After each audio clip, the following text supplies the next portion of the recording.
Good morning, good afternoon, good evening, wherever you may be. I am your humble host, Mr. David Knoll, also known as Hawkeye Two Feathers, and I greet you with love and the honor of the infinite creator. Now I'll just leave it there. You can see some of my stuff in the background there. I hope that everyone is doing as well as possible, and I do continue to pray that each and every day, that each and every one of you will continue to learn how to accept and receive the knowledge, the healing, and the many, many blessings from the universe. And with that said, believe, believe, believe, believe, believe. Now, a lot of people is like the word believe. What does it mean to you? What am I going to believe in?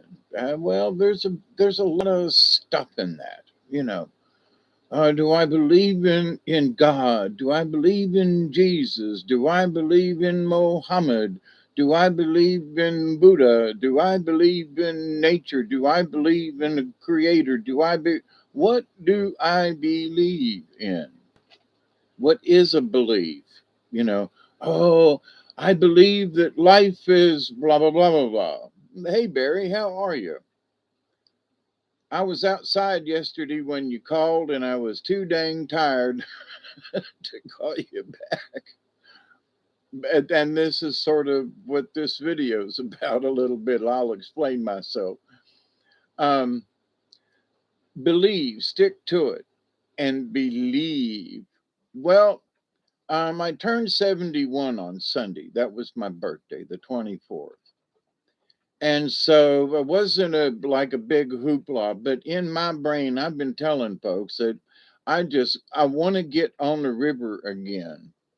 I got to get back to the water. I got to get to whatever it is, right? So I've got this boat outside that I've been working on and doing stuff too, and trying to get ready for a journey of some type.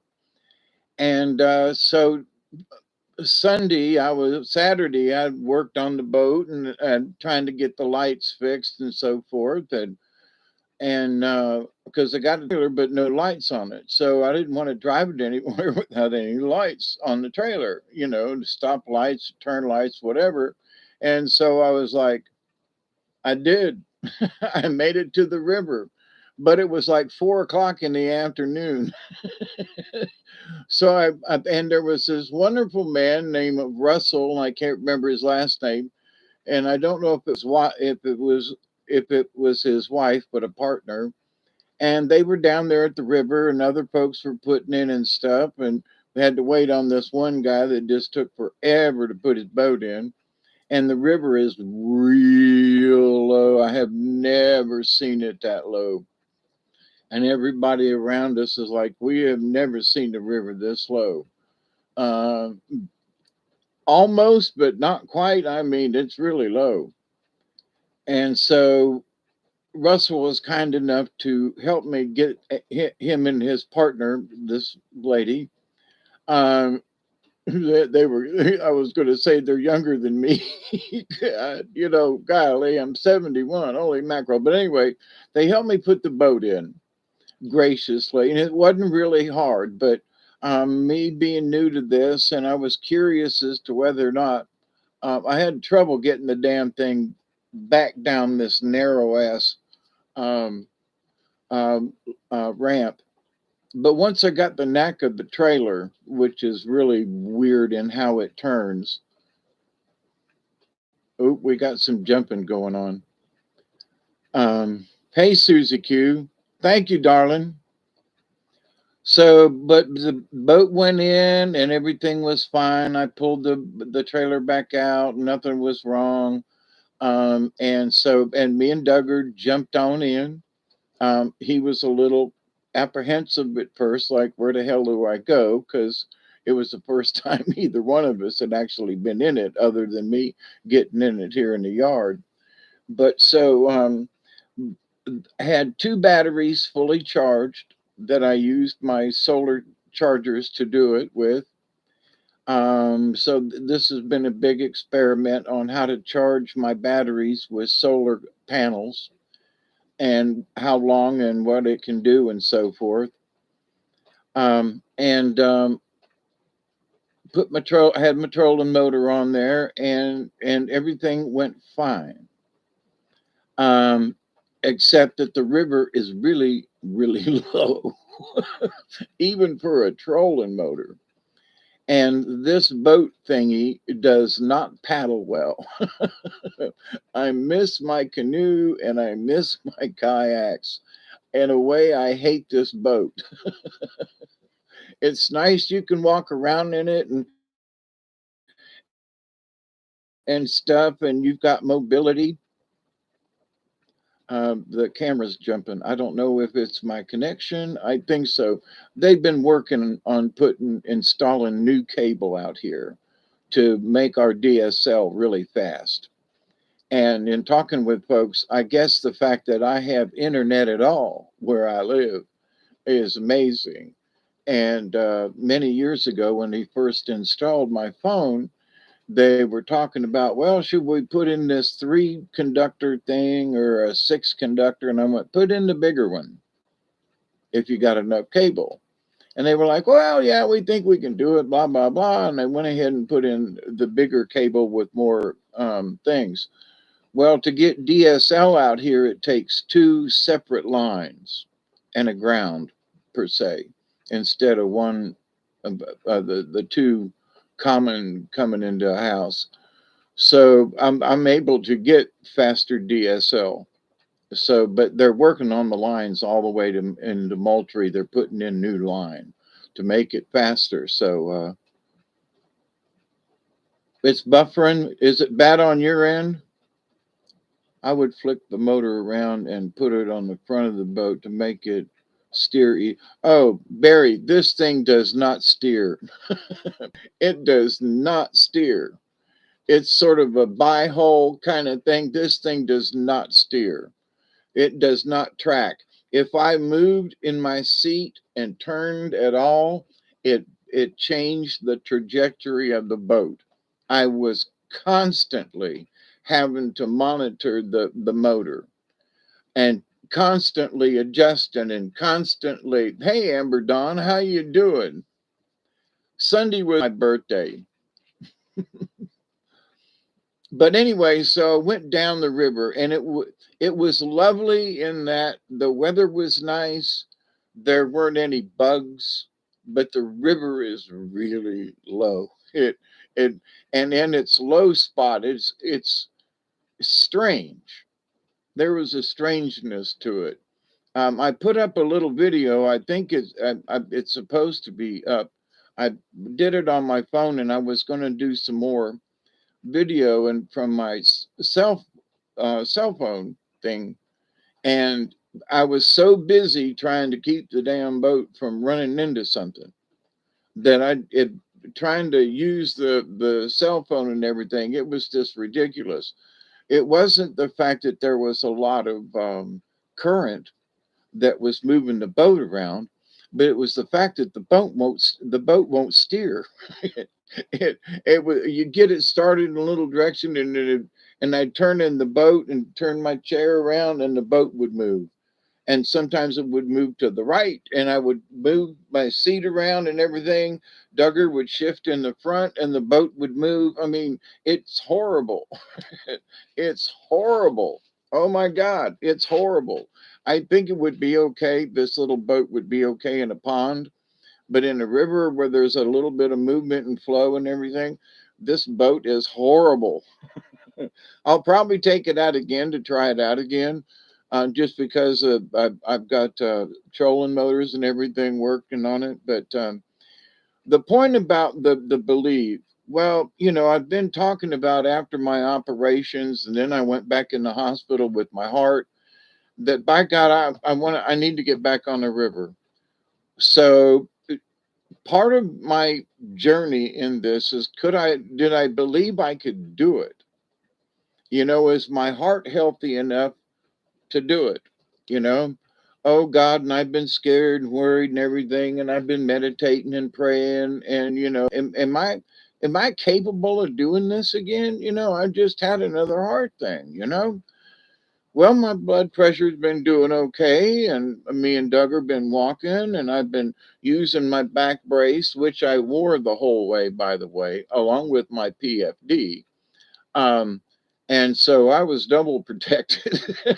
But the thing about it is like, well, if you want to go do this, then you better get off your ass and do it. So I've been working in the yard and doing things and mowing and trying to get stronger and exercising and things. And the thing is that could I believe that I could do it? That's the point of this. So it's like, how much do you believe? Can you believe that you can do it? Whatever it is in life that it is. And so back when I was doing theater and so forth, I'd come up with an idea, present it to the board of directors and get a bunch of actors and we believed that we could put a show on, and we did. But you had to believe that we as a cast or whatever, that we could accomplish this thing. Well, in life, it's just like that. You want to plan on something. You want to go on vacation, or you want to go see somebody, or you want to do a particular thing. Do you believe that you can do it? That's the first thing, right? So believe. Um, well, I don't know if I can. Well, but is there something in you that says that you believe that you can do it? So in me, I was looking for that thing. All right, where's that thing in me that says I can take my boat to the river and me and Duggar can go, tooling around? Well, I don't know. So I started working on it and I charged the batteries up, and that gave me encouragement. And that the solar panels that I have will actually recharge my batteries. Well, how strong are they? Well, I don't know. That's part of the thing. How long will a battery last when I'm using the trolling motor? How fast will it get me there? Like, and etc. The whole experiment. Okay, so I got to work on it. Well, in working on it, I had to believe that I could fulfill it. Walking around in the yard is one thing, but taking a boat out into the river, no matter what, without any expectation, is like, can you do this? Well, I don't flipping know. I honestly didn't know. But I had promised myself, this is the belief part, that for my birthday, at some point, whether on my birthday or not, I was going to get to the river. So that's the believing part. I believe that I could do it. Well, I don't know. Can you do it? I don't know. This is a crazy journey. Yeah, it's an expedition. Yeah. Can we do it? I don't know. We got the batteries charged, got the motor on. Duggar's ready to go do something. He's bored. Uh, you know, I've been talking about this for a long time. I believe I can do it, but I'm not really sure.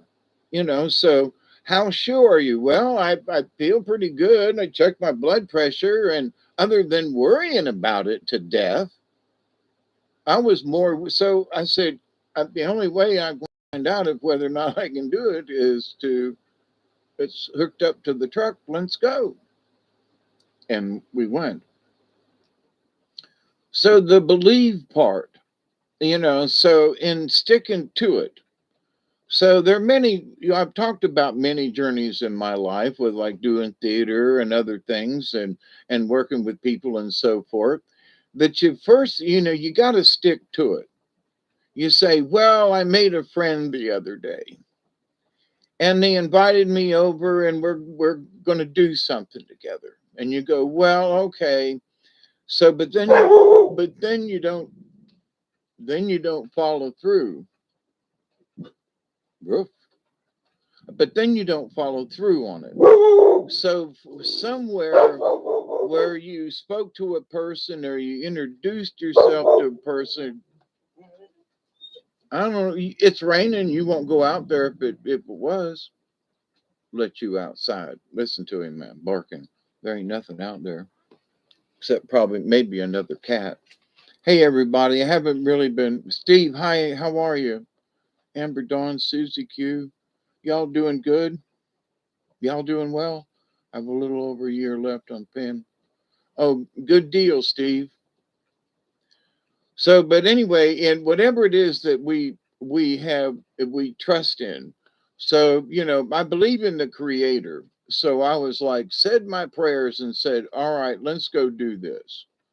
So once I got the boat in the water and was sitting down, the pain in my back was like minimal. And I could swivel in the chair left and right, not a problem with that. It needs a little oil, but was able to do it.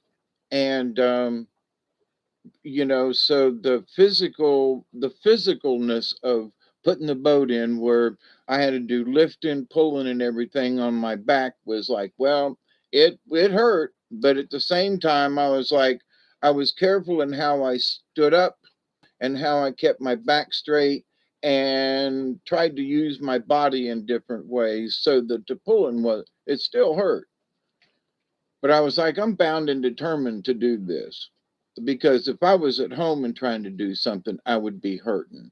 How bad do you want to do this? I really want to do this. I really want to do this. Now that I got the boat down the ramp, I really want to do this. So let's go. So off for the adventure I went, and I put that little bit of video up, but it's about 5 or 6 minutes long, where we're just fixing to go under a tree.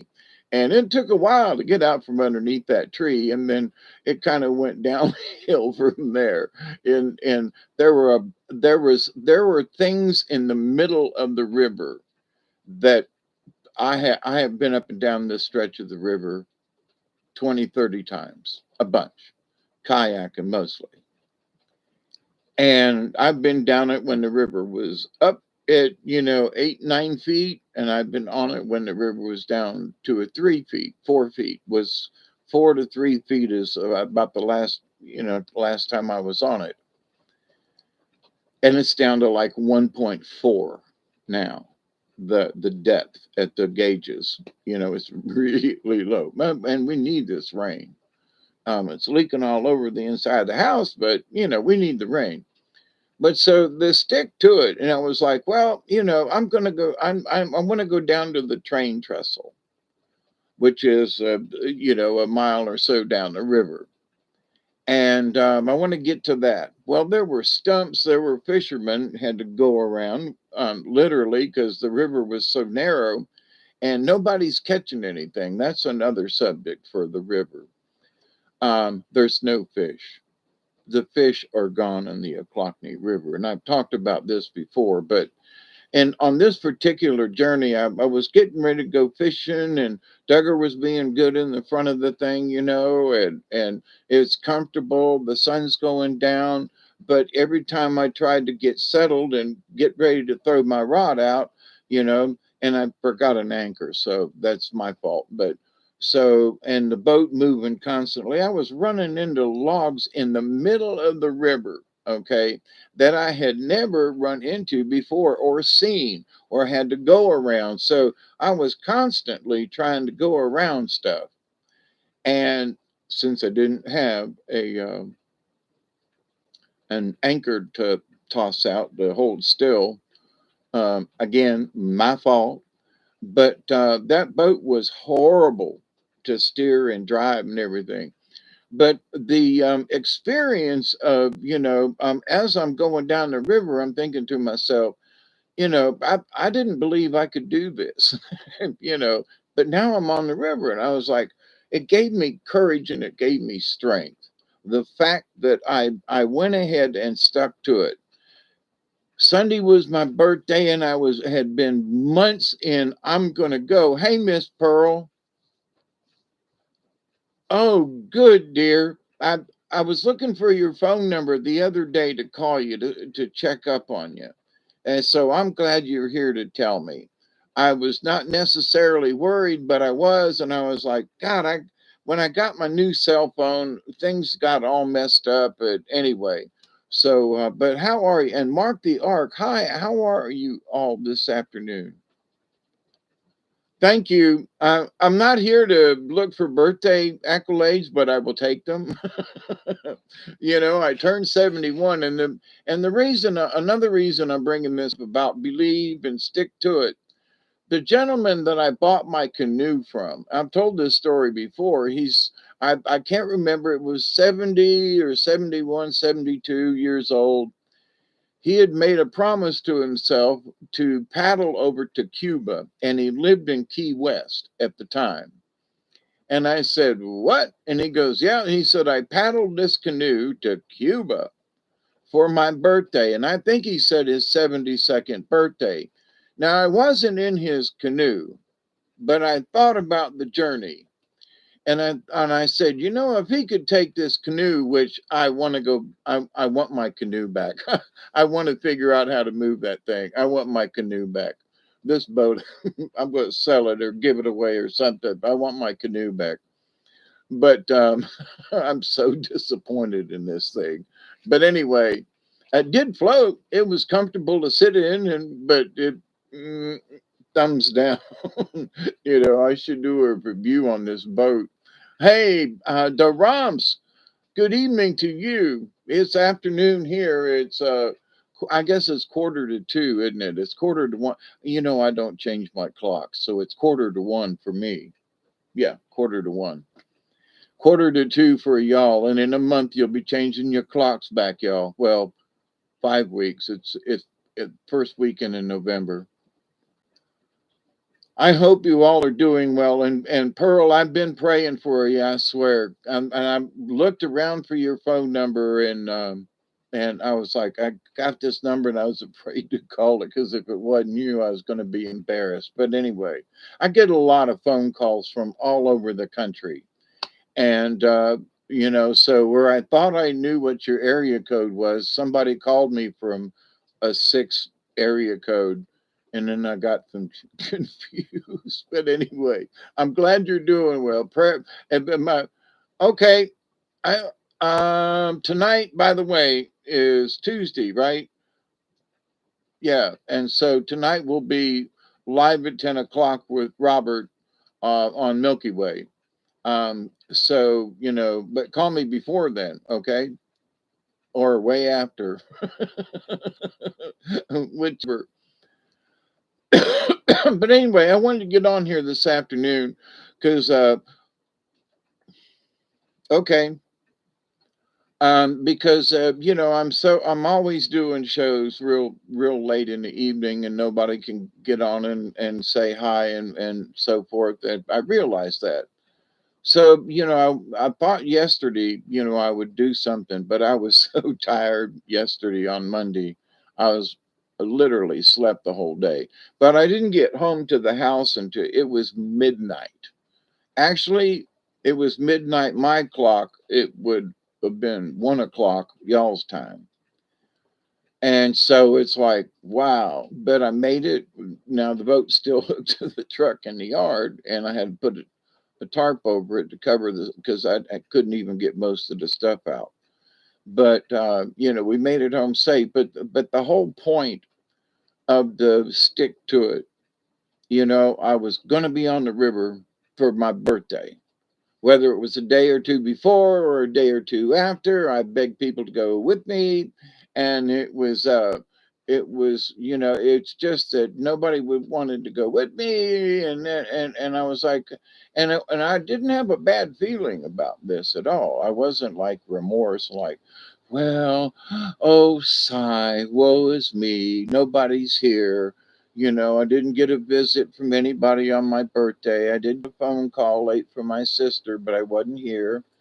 I did get an email and a text or two, and I'm very gracious. I mean that.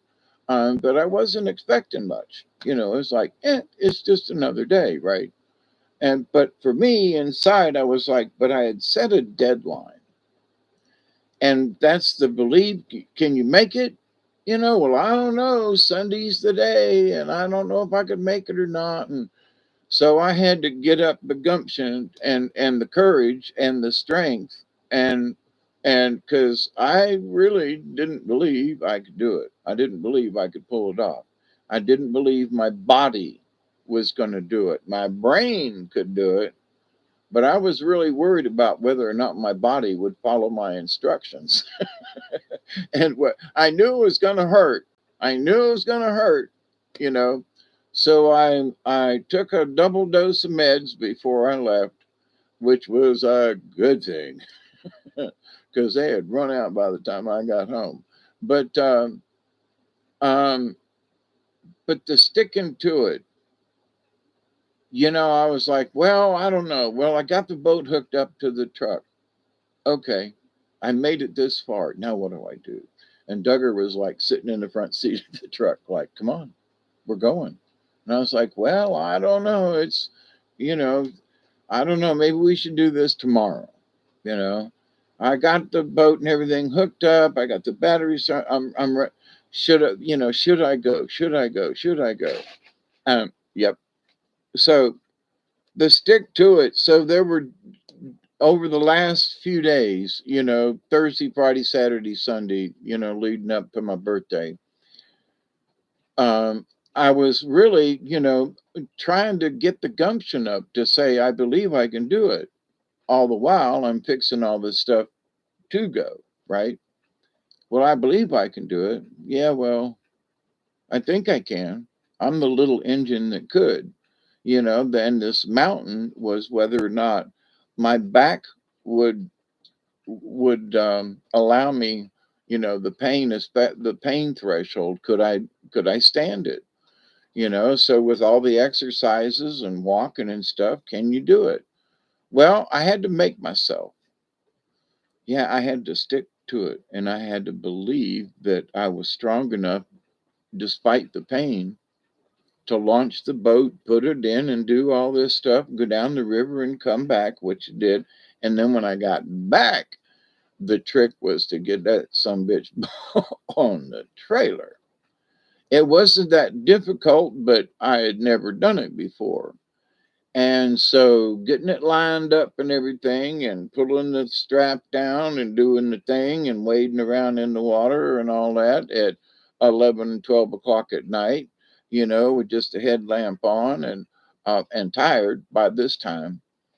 So I really had to muster up. I believe I can get this thing on. I'm not going to sit down here all night. I believe I'm going to get this boat back on the trailer. And I believe it's only 15 miles to the house. I believe once I get in the truck, I can make it to the house. I believe once I make it to the house, I can get out of the truck and make it in the house.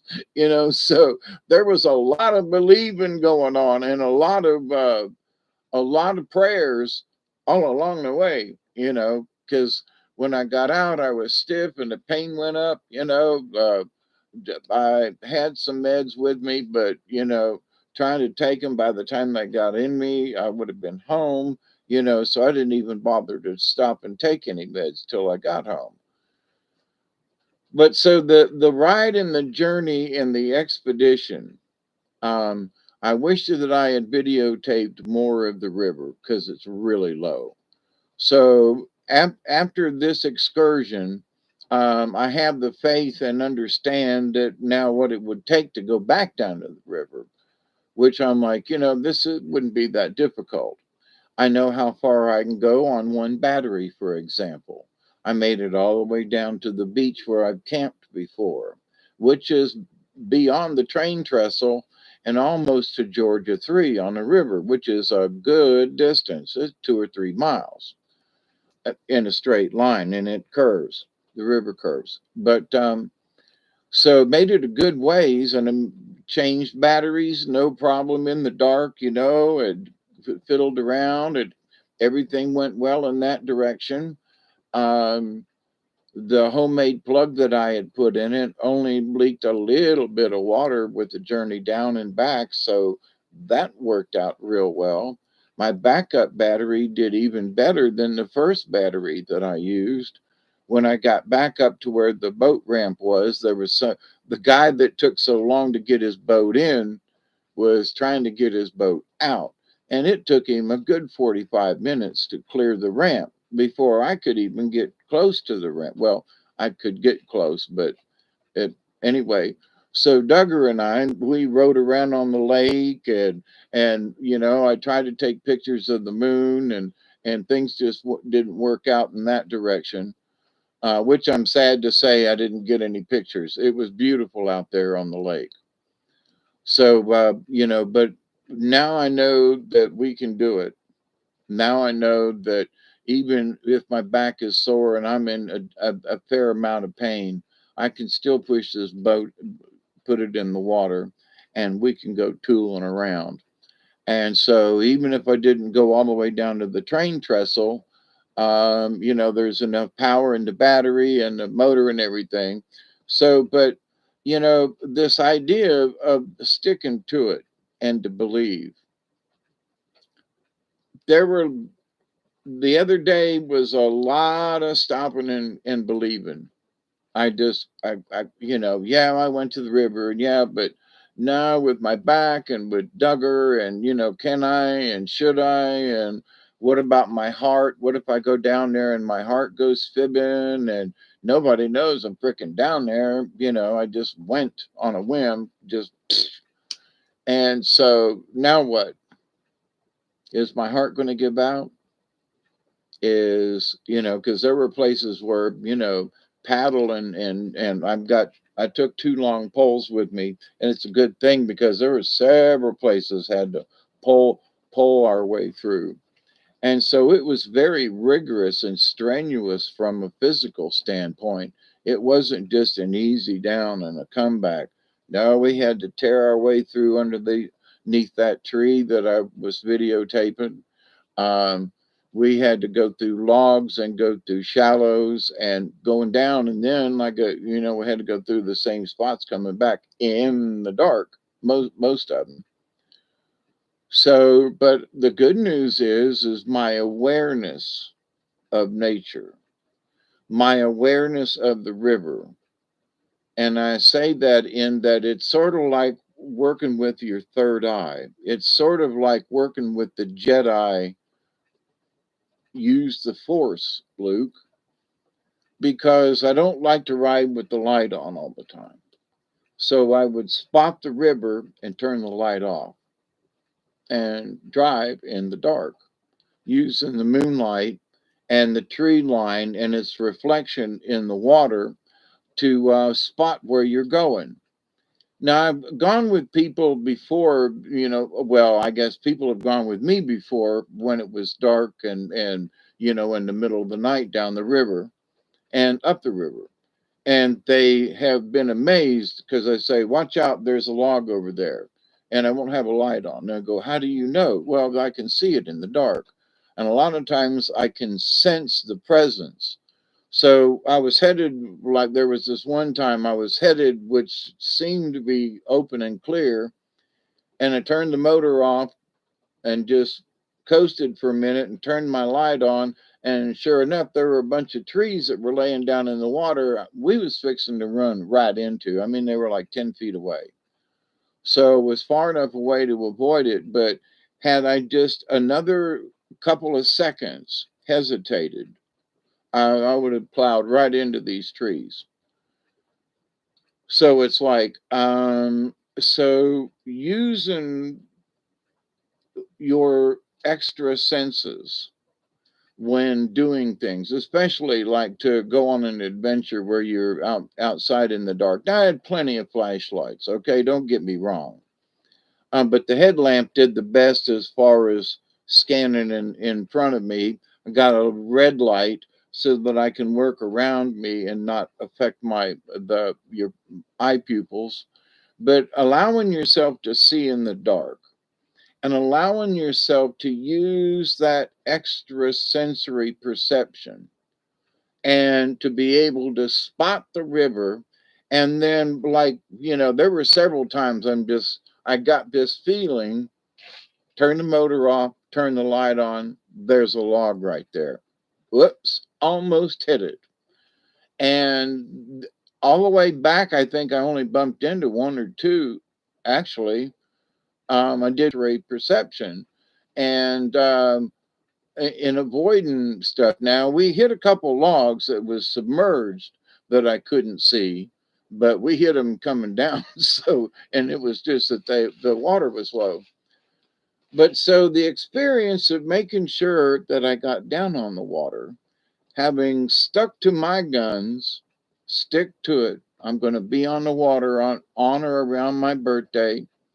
And the fact that, I succeeded, and the accomplishment when I was sitting on the water, I was like, Duggar, I made it. you know, Happy birthday, Dave. We made it to the river and we're floating. The boat's not sinking. There's no holes in it, and the motor's working. I mean, happy birthday. So, because that's basically what I wanted. Now, I wanted somebody to go with me, but that's another story, you know. So, but, thank you to the Creator. And thank you to all of you for your prayers for me to get well and heal. I'm doing the best I can. I finally got this damn boat in the water, which is more I can say for the fellow who owned it, because he had it for 3 or 4 years and never put it in the water. But anyway, I accomplished it. So you got to stick to it, whatever it is. Now there are times when when I first got the trailer hooked up to the truck, I was like, okay, I made it this far, and I'm pretty sore. I don't know if I can go any further. So I had to take a battery check for myself and said, I can sit at the house and look at the damn boat hooked to the truck all day and wish I'd gone to the river and not gone, and oh, woe is me, let's go. So in life there are times when you're going to run into stuff that it's like, oh, woe is me. And you've got a right to do that. Life can throw you some really nasty curves. We ran into all kinds of logs on the way down the river, and I used the river as you know a vehicle of life, because in life, as you go down the river of life, you're going to run into logs along the way that you can't see. And as much as you're trying, as much as you're try you think you got it made and things are going along, and the river of life is, I can see ahead of me and everything, and then you run into a stump.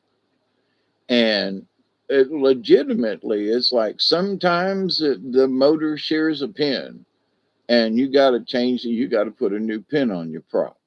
I asked the one gentleman the other day, I said, with all the logs and everything, I said, have you sheared a pin yet? And he said, no. And I said, do you have any extras with you? Because there's so many logs sticking up. And if you try to motorboat, there's a good chance you're gonna shear a pin on your prop. So I was like, be careful, because I mean, even with my little trolling motor sticking down just a little bit in the water, it ran into all kinds of things. And so you got to be ready to pull that motor up, so you don't ruin something. But so, the awareness of what you do, awareness along the way, along the journey of life, you got to believe that you can make it through this low spot. You got to believe, because when I went through some of these low spots, I turned around and looked and said, you got to come back. The further down the river you go, you got to come back. So the journey of life is the same way. Now, not necessarily that you get to a point and you have to turn around and go back. No, but my journey, my expedition was to get to this one point and then turn around and go back. So it was if you're swimming in a pool, it's the other end of the pool. I'm going to swim to the other end of that pool. I believe I can swim all the way to the other end of that pool. Now, whether or not I touch off and can make it back, because I just swam it once. So going down to the beach area where I'd camped before was my touching the other end of the pool. So we got there and the battery was dead. So it was a good place for us to get out. Duggar ran around. there was enough moonlight and the nice white beachy sand, sandy beachy. So it was half illuminated in the moonlight. Got out, stretched, and was able to change the battery out, no problem. It only took a couple of minutes, and then turn around and come back up the river. So to finish the journey, I touched the other end of the pool. So in the swimming thingy, so can you swim to the other end of the pool and you say I have practiced, I have swam back and forth across the pool sideways, and I can do that, but I haven't swam the length of the pool. So now you say, well, I feel strong enough. I'm going to touch off and I'm going to swim back. I swam up here. I'm going to turn around in the pool and go back. So we turned around and came back. And that second motor, the second battery, whatever it is much stronger than the first one. We just right back up the river, no problem. But I learned in using the trolling motor that if you put it on 4 or 5, the battery's going to drain much faster. So I kept it on 2 or 3 um, as far as speed, and the speed was enough to where you were going, and I realized that it was probably about as fast as I could paddle constantly. And I was like, well, this is, not bad. Got back and, easy time back up the river. This is 10, 11 o'clock at night now that we're on the river. Coming back up on a very low Ochlockonee River. Very, very low. Stumps and trees everywhere, just unbelievable. But anyway, but to stick to it, when you're down the river, you got to keep going. You can't just say, well, I ran into this spot and I'm tired. Nah, you got to keep going. Mark, thank you. Hey, Mossy man. Blessings to all y'all. I can tell you missed her. Yeah, that's right, Mark. Miss the water a lot and need to go back and not be scared about it, because I have been scared. What if I have my heart attack? What if I have a thingy? What if my back gives out and I can't stand up? And what if I'm trapped down on the river? Yeah, you've got to just belay those things, Hey, Amber Dawn. But anyway, stick to it and believe. Believe you can do it, And hey, Richard, how you doing? May I bid you a very happy. Yes, it was Sunday, but that's close enough, Richard. I made it to 71. And I really wasn't like um, um, wanting to have a whoop-de-doo. I used to have a lot of whoop-de-doos back in the day. Have a party and I'd be cooking chicken and all kinds of stuff and have folks over, and I just felt like that this time around, this birthday was just going to be a calm day. I had a friend come visit me early on, and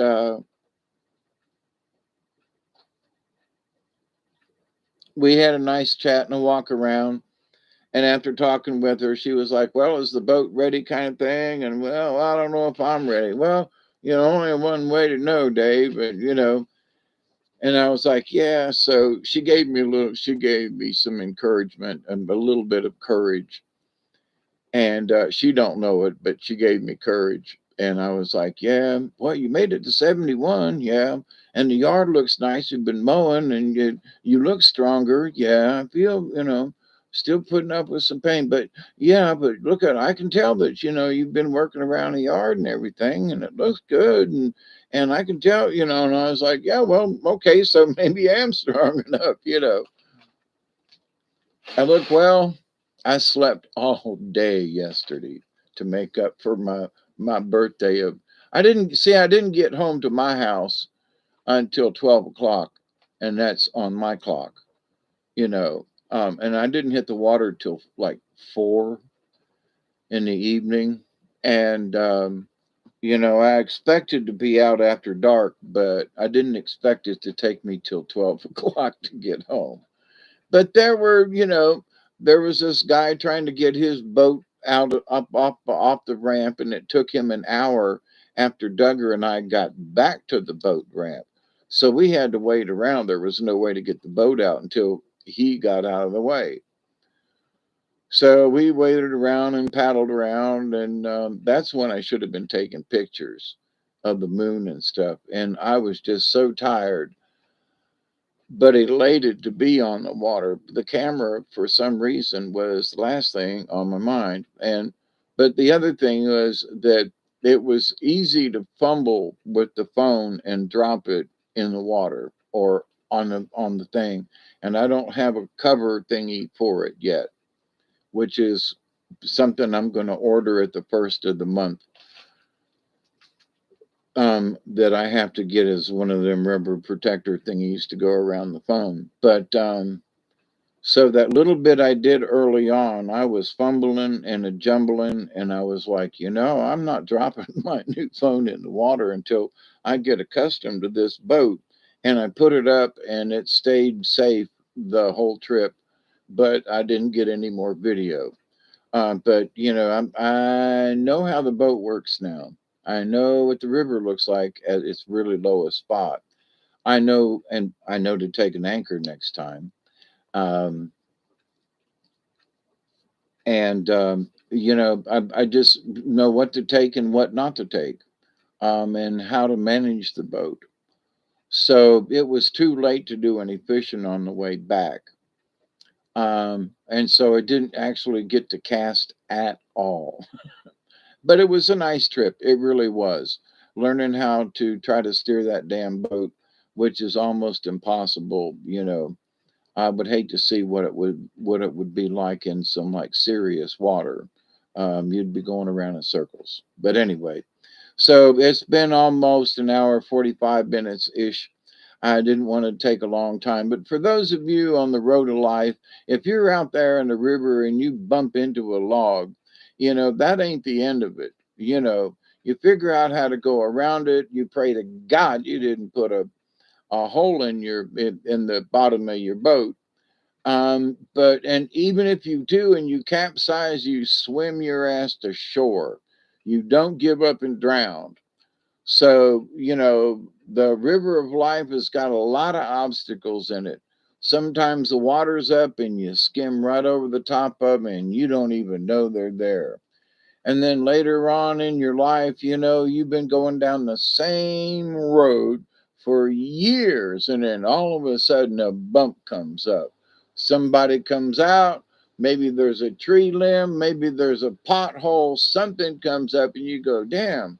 And next thing you know, your front end's out of alignment. Or thank God you didn't have an accident. But the river of life is prompted with all kinds of things. The river I've been down 20, 30 times, I go down it again, it's totally different. Totally different. There were times when I wasn't sure where I was at in my mind, and it's been a while since I've been on the river before my surgery, right? Back in March. But anyway, but this road down, I'm looking in either side, and I'm looking, and things weren't familiar because the water level was lower, and there were things that sticking out of the woods. It was different. So sometimes, and that actually relates to my being 71 for my birthday, right? Because in life, that in these last couple of years, especially this last year, I've hit a couple of logs and bumps in the road, and it's been tough to get over them. And sometimes life just throws them at you. Sometimes you think you're going to go down this road, like my elective surgery. Surgery went well, but I'm still having a decent amount of pain. So, but life goes on. You deal with it. You pray to God that it gets better. You can't just sit around like sort of I've been doing. That's sort of my excuse. I haven't been moving enough. Well, yeah, but it hurts. And I go sit down. Yeah, but it hurts. Well, but yeah, it hurt on Sunday too. But my determination and my belief that I could do it, especially if I stuck to it, I could go down to the beach and back, is what I did. So in life, I hope that you and others, if somebody else is struggling and they don't have, you know, they've got courage and they've got the talent, but they don't have enough belief, we should give them encouragement. Say, yeah, I think you could do it. You got to give it a shot. Life is, got opportunities, but sometimes you got to give it a shot. Now, you know what you're going to get when you go down the river. You know what the river's like. And sometimes the river's not very forgiving. And like my trip the other day was, I knew the river was low, but holy crap, I didn't know how low. And I didn't know about all the stumps sticking in places that weren't, and learned a lot. Learned a lot. Same river, same journey, same place, but different, way different. So, same thing with my life. Now that I'm 71, things are way different. I pee too much. When the bodily functions, the heart wants to goof up, and you're stuck with all these medicines to take. But do you want to keep living? Do you want to keep experiencing life? Do you still want to look for joy and experience and adventure? Then you got to give it a shot. You can't be scared of it. You just have to be prepared. So, Richard, it's good to see you. You just come in from a long walk around a big lake. Cool beans. How it was a good walk? I was in a jungle like rice field with the flip flops. Oh God, the romps. Flip flops in a flip flops in a rainstorm is like stupid. You slip in. I slip inside the flip flops and I slide out of them, and they slip the where they want to. And oh God, uh, flip flops. Yeah, years ago there, I did a little thing of flip flops in a hurricane. There was a sure enough redneck with a can of Bush in his hands. A real redneck will drink Bush beer, uh, or maybe Old Milwaukee if they still sell it. I don't know, but anyway, in almost knee deep water, and he's got one leg up out of the water with a flip flop on. And he's holding a beer and he's on one leg. And I was like, flip flops in a hurricane. And I'm like, I think it was the title of the video I did. And it was like, I couldn't believe this guy, the dexterity that he had in walking in deep water, well, just below his knee water in flip flops in a hurricane. They were walking through town and seeing all the flooded water. I was like, and holding a beer, that is dexterity. He was also slipping. Ben, and I have learned I got flip flops. If I want to just go like right outside the yard, let Duggar out, for a minute or two or something, but as far as going off in the woods with a pair of flip flops, I would never do that. No, I'd be hard pressed to like walk out to the boat, which ain't very far, in flip flops. I would put on my other shoes because I know I'm going to slip. I know I'm horrible with flip flops. And then I have friends of mine who I've known for the last 60 years who that's all they wear, flip flops. They go everywhere in them, and it's like they're molded to the bottom of their feet. Flip flops, for God's sakes, And I'm like, yeah, but it's wet outside, and they slipper, and it's like the flip flop knows to stick to the bottom of their foot. I mean, it's almost like a Jedi mind control thing with the flip flops. They don't slip in them. They stay and they don't crunch their toes. They just walk in them. And they're not anything special kind of flip flop, but they are well worn. You know, they've worn some of these for a couple of years or so. But as far as, oh my God, no, I walk half the distance these people do, and I'd be all over with my flip flops. Oh, hell no. I'm going to get killed in these things. And I've got two or three pairs, a pair sitting right over yonder, but only if I'm going to if I'm just going to walk to the truck and back, which is like 20 feet, and back to the house. But I'm not going to go on no journey with no flip flops. Oh, hell no. And like the people that wear flip flops in a boat, like this one, no, I'd be caught all over the place and then sons of guns.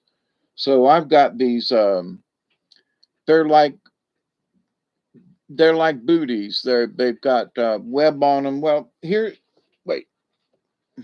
This is it's still wet and got sand on it. This is what I wore yesterday, but it's got mesh here. So when you get water in them, which you're going to do, you just lift your leg and it drains right out. And it's got good traction on the bottom, and they hook around your feet and snug to your ankle, and they come off once in a while if you catch the heel, but they mostly stay on.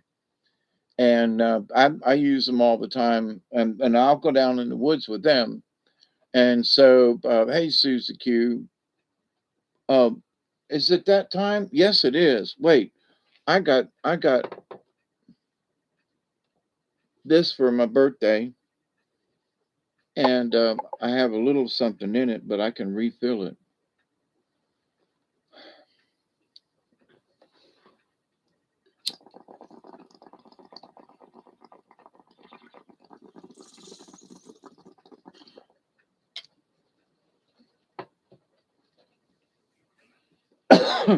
Now, y'all don't know what I smoked in that thing.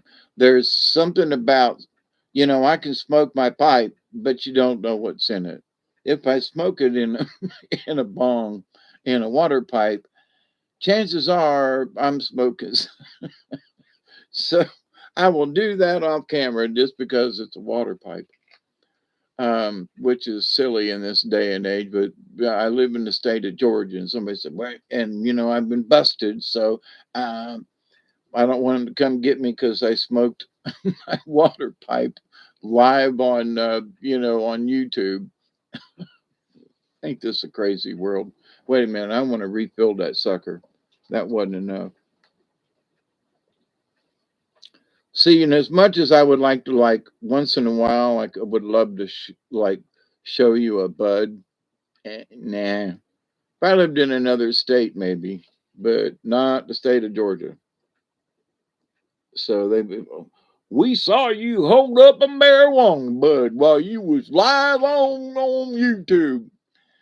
It was fake. Oh, it was, and that was a real live marijuana bud. So I don't do that kind of thing. Like I can show you my pipe, but you don't know what's in it. You can assume, but that's a conspiracy. A conspiracy to make bubbles.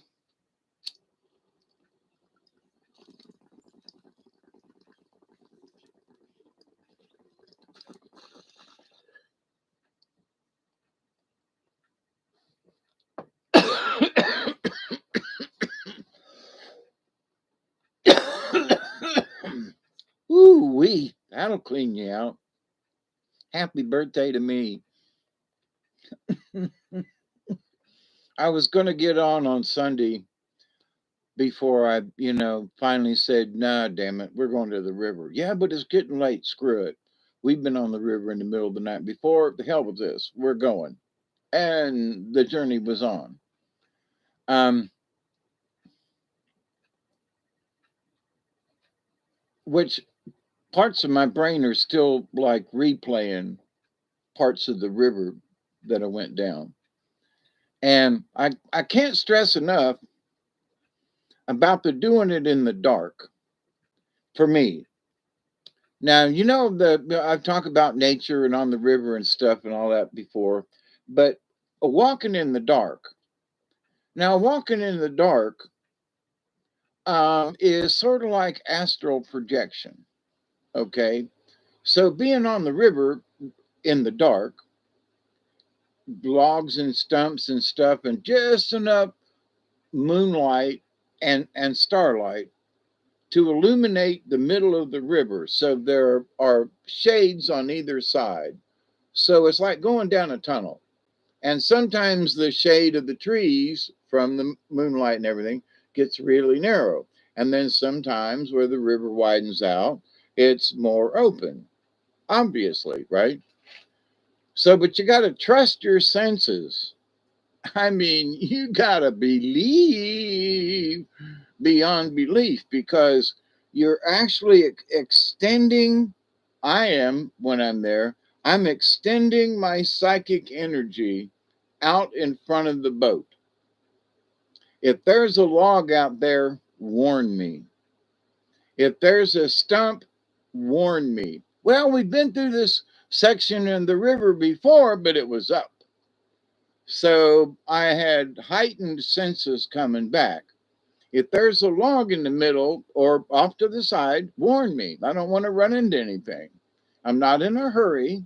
I just want to get back safe. But if there's something in the middle of the river, which there were bunches of stuff just sticking up, corner of a log, well, corner of a log this way, and this part just sticking up out of the water. Where this log here is, a sleeper.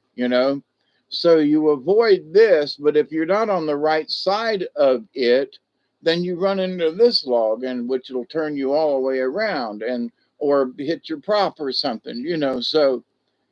Um, so you have to be aware of these things. I still got some left here. I would show you. See, but whoops.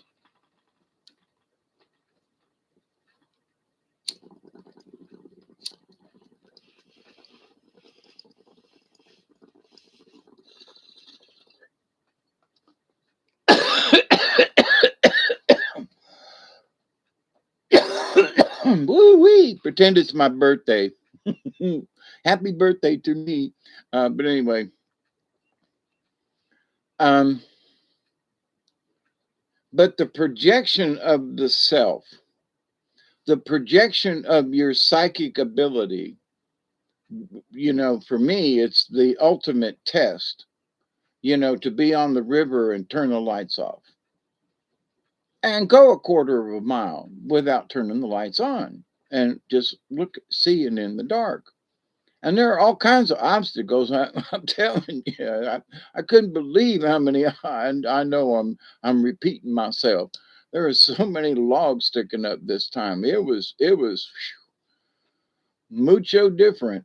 But so in reliving it today and thinking about it and really like, man, I really like being on the river again, but it was so different. And there was a, I don't know, a stillness to it that was just kind of creepy. Not scary, but creepy. Parts of the river before, when the river is up, I guess it's the fact there's the flowing water, which keeps the energy of the river up. It's flowing and that energy is going.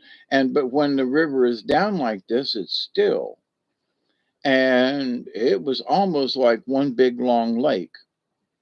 The very only a couple of places could you really tell there was any kind of a flow. But if I stopped the boat and just sat, it would drift downstream, but it was real slow.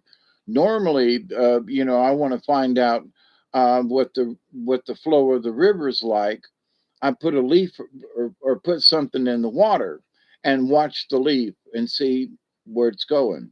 If it's going that direction, then that's where the current is, and also you can tell how fast the current is, at least gauge it, by watching if does the leaf just sit there or does it move right along? Put a little stick in, which is better because a leaf floats and that's not a good indication of how fast it's going. because just under the water, the speed of the water will be a lot faster than the surface water. But anyway, uh, and no, they're not the same speed. There is a difference. Not a lot, but there's a difference. But anyway, um, because if you put a stem in and you put a leaf in, the stem will go faster than the leaf most of the time. Please pray for my stepmom as she's having health issues. Her name is Sharon. Or is it Sharon? I'm sorry, Steve. That's not time to joke, is it? Do we know what the health issue is? Is it an organ of some type?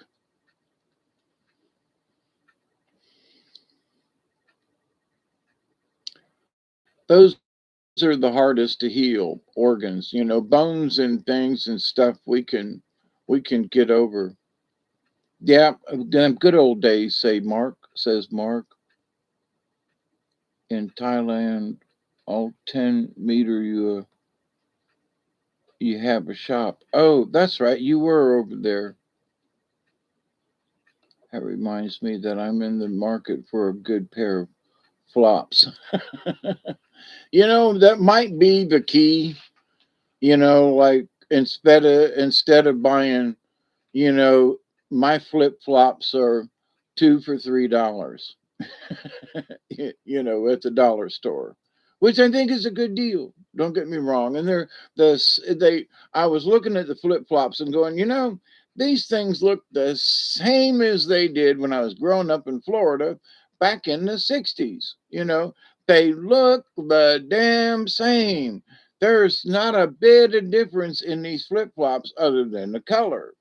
I mean, they're the same. Uh, well, wait a minute now, but what you no, there are some things in this world that have changed a heap, but the basic flip flop has not changed in 60 years. It's the same. Now, there are different types of flip flops, but I mean the basic, $2 flip flop has not changed, you know. Now there are flip flops that are more like sandals. Uh-huh.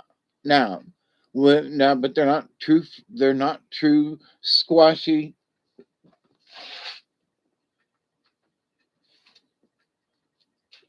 Wait. Ooh, see, here's a true flip flop for you now. See, this sucker's even camouflage, so when you're down in the woods and it comes off, you can't find it. My camouflage flip flops, they get lost when you go in the woods. Where's that son bitch at? I don't know. They're camouflage. Oh, god damn it. I shouldn't have bought them sons. Should have bought them bright orange ones. Then I could have seen them. These sons of bitches hide from me every time I go in the yard. you know. But this is one of them $1.50, flip flops. But they have not changed in all these years other than the color. They wear the same. They still got a little bit of break right there. This thing here will break through, and I got something stuck to the bottom there that went right into the flip flop.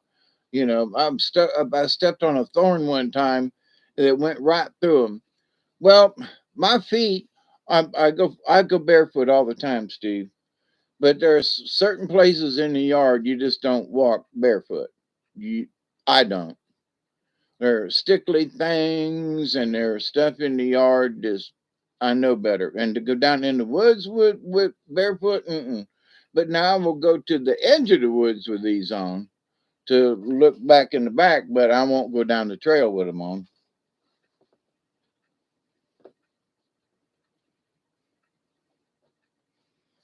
And one of the biggest reasons I don't go with flip flops or with open sandals in the woods is because there are thorny things that you scratch your ankles and your feet.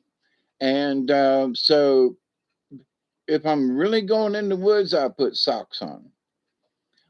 But my little booties or, shoes without socks, okay.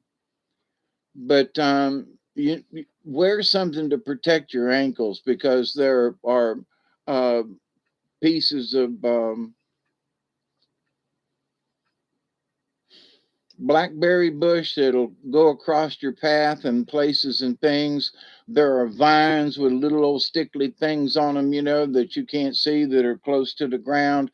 And be right, even though there might be a trail, to be along the edge, and you'll scrape your ankles all up, and it hurts. Them things hurt. You'll get back to the house and like, what did I get into? And you can go barefoot all day long, and you might be able to make it through with all the sticks and the stuff and everything in the woods. But them little stickly things that'll scratch you along the way. Now, see, my woods is, you got to you.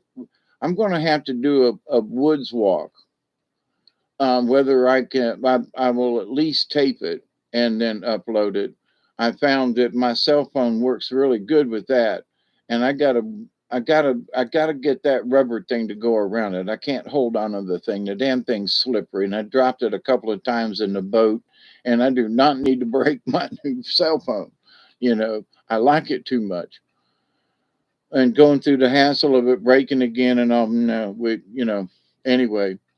So, but I need to take you on a walk and show some of these things that might get you. You say, "Well, I can walk barefoot and I can do this," but if I was up in the mountains or in a different location, I could see walking. But down here in the south, in these woods down here, you really should. There are people who walk barefoot and get by with it. But me, and to be safe, uh, pair of socks that, you can wear flip flops with socks, but something to protect your ankles, is very much preferred.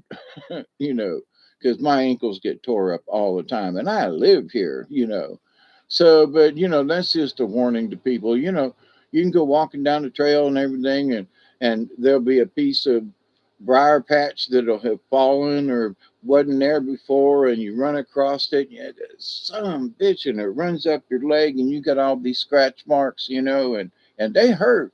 I got scratch marks down here now that take them, a week to just scab over good, you know. So, and I wasn't in the deep woods, so you got to be careful. But anyway, but it was interesting down on the river, and coming back at night. And I was scared to use my senses. When we first turned around down there at the beach and headed back up the river, I was like, the moon's up, but not enough to be overhead.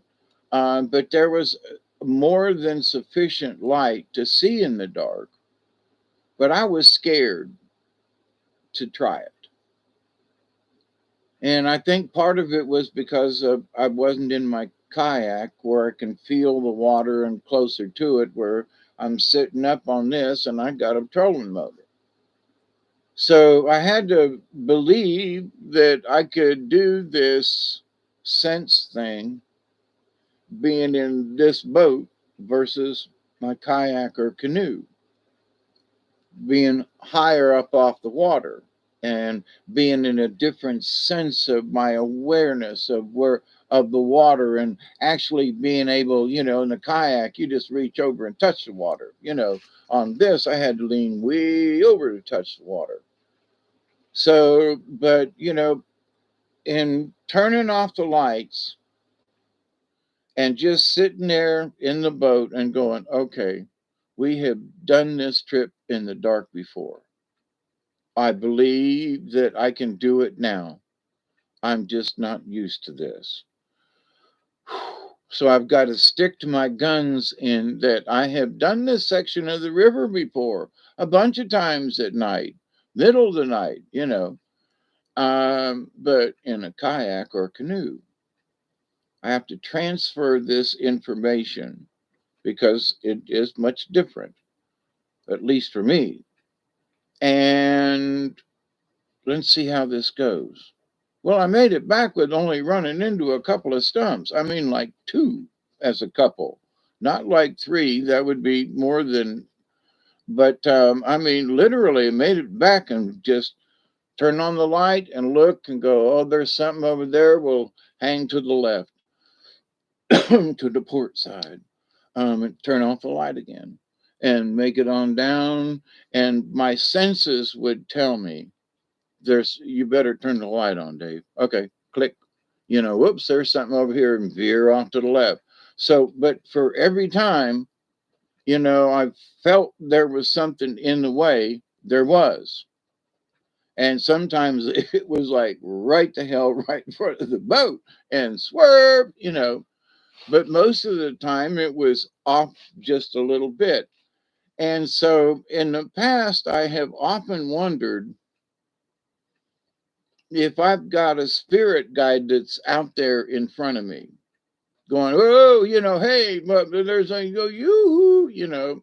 It's sort of like the guy that used to, you know, on the big boats when they were in shallow water, they would drop a rope. Um, that's where Mark Twain came from, because the mark was Twain, because they would drop weights in the water with marks on the rope to see how deep the river was, so the riverboat captains would not run into sandbars and such. So you know, that's where the term Mark Twain came from. Anyway, because he was a riverboat guy before he was a writer, or maybe while he was a writer. But anyway, um, so in testing the my experience with, like, how, you know, is there anything out there, you know, the warning would always come for me, you know, to where other people I think would have just ran into shit, and I didn't and haven't. And it was another experience spiritually to say, you still got it, Hawkeye. And I'd stopped the boat as I was coming up the, well, it was coming underneath that tree that I videotaped earlier. And I was like, you know, we made it back this far and to back up underneath the tree, and was able to scoot through. It was a difficult maneuver, but took about 10 minutes to get back on just under the tree to get out from under it, because there were stumps and logs caught under it. It took me about 10 minutes to get that boat free from that little log jam right there. And but when I got through it, I was like, you know, and that was coming back. I was like, damn, man, made it all this way back, you know, and we knew we was going to get into this jam, and I could see enough of the debris and stuff around me, but the boat is so wide and so weird that it was difficult to get over the logs. If I'd have been in a kayak, it'd have been much narrower, and I'd been able to slip through some of this stuff. Another lesson, but I still managed to get through it. Just damn determination, if you want to know the truth, you know, because I was like, shit. Well, we got through this coming down. Was it this hard? Maybe. I don't remember, you know, because I was just so happy to go through it. And I was videotaping as we got to the tree, you know, and maybe it did take me a while to get underneath this tree, you know. I forgot how many logs was under it sticking up just this far into the water. Anyway, so, but I went prepared. So, and we made it. Um, but seeing in the dark and being able to see off in the distance an obstruction, and having the awareness of, wait a minute, turn the motor off, click, up, yep, there's a log. Where does that come from? I mean, I have been doing this for years. The river was so different, even though I've been on this section a bunch of times, right?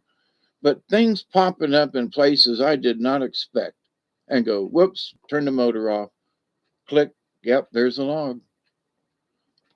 I made it all the way back with only bumping into a couple of things, simply by having that intuition. Now, where does that intuition come from? I'm still asking myself that question. That is the spiritual thing of being a shaman in training, okay? That you can see in the dark, that you can sense obstructions that may be, coming your way. And life is like that. You look down the road and go, I see a potential problem. Not that it is a problem. It might be just a little log sticking up that I can maneuver right around. And it might be something simple, might be something easy, and all I got to do is just dodge it. But if you don't know that log is sticking out, and you don't know how fast you're going in the direction of that said log, to where you might bump into that SOB and damage yourself, or at least embarrass yourself because you ran into it. And whether in the light or the dark, you bumped into it either way. But that you become aware of these things ahead of time. So in my trips in the dark on the river, which has been a bunch, at least 50 times I've been on the water somewhere in the dark, okay, in my lifetime, which is over the last 71 years, and that's a mere pittance. But to have the same awareness, and like I said a few minutes ago, I was scared to turn off the light. And I'm like, yeah, but I've been on, turn off the light. I don't know if I can see in the dark like I could turn off the light, Dave. But, Hawkeye, turn off the light. Okay. So I turn off the light and allow myself to be part of nature. Allow yourself to be part of the surroundings. Allow your awareness to extend beyond yourself, to just it might be, I've tried to akin this to, what is the far seeing stuff that Max does on his channel, looking at some place somewhere and being able to see it, or um I akin it to that, um in that you are extending your energy, you're extending your sight outwards and beyond yourself. Now, I don't seem to be very good at going long distance, but I seem to be really good with it on the river or in places, where it's, like I've been in the woods before where, without a light, and have walked, a half mile through the woods and made it home without any problem. Or back to a trail or something, you get caught out just, well, I'll make it back, and the sun goes down and it's so peaceful. Next thing you know, you're walking back in the dark. And the whole world changes, because then the shadows where there used to be landmarks are now shadows. So in the dark, you have to interpret these shadows, and not as being dangerous or whatever, but um, if you're on a boat in the middle of the river, you want to try to stay in that shiny part of the river. Because if you go over to the shadows, that means you're under the trees, and that does mean that there's probably a log or something along the way. So in that way, the shadows are dangerous, but not the shadows themselves. You know what I mean? There's a difference. And in the shadows, there's danger. Well, that's true up to a point. But if you can extend your awareness into the fringes and into the shadows, to stay away from the logs. But how do you do? I'm still wondering how I do it and how accurate I am. I mean, coming back up the river, there was at least 20 times where I had to turn the light back on or leave my headlamp on, and to avoid getting around a log or whatever. It's like, I can see it, but I'm going to have to leave the light on to maneuver through these logs. and then it's clear sailing for a while. So turn the light off when I get through the log jam. But then the times that whoops, there's one sticking up, I need to bear to the right, turn the lamp off, and miss it in the dark. So how do I do that? I don't know, but apparently I'm still really good at it. So the creator is where I feel that I get the energy from, the energy to expand myself out, to be able to walk in the dark and to be able to, like sonar or radar, and to avoid these objects. So, and I've tried to explain to people over the years that you can do it too. Oh, no, I can't. It's dark and it's creepy and it's freaky. And it's like, no, it's the same place, but the lights are off. Well, what do you mean? I said, well, you were here before it got dark, right? Yeah. Go down on sundown, and then come back at night. And they go freaking out. I go, but you came down this saying you came down this river with me. What did you see when you came down? Well, there was a shore over there, and the thing. Well, the light is just like Creator turned the lights off. It's the same place. It's not any more creepy or freaky. Was it creepy or freaky in the daylight? No. Did it give you bad vibes? No. How did the river make you feel? Well, it made me feel pleasant. It made me feel comfortable. And I said, then why are you creeped out now? The lights are just off. That's all. Because I had to learn myself in a swamp, because there were times when if I looked over there, it was creepy over there, and it would freak myself out. And then, after multiple times of going by there and actually stopping and going, wait a minute, Dave, there ain't nothing over there. Well, what if there is? Well, what if there is? And what is it that might be over there? Can you see nothing? No.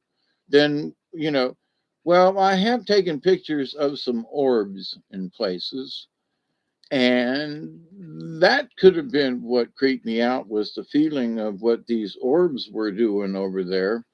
But that's another story. But in general, going down there, and back the other night, I didn't, there were, the whole place felt sad that the water was down and that there wasn't any frogs.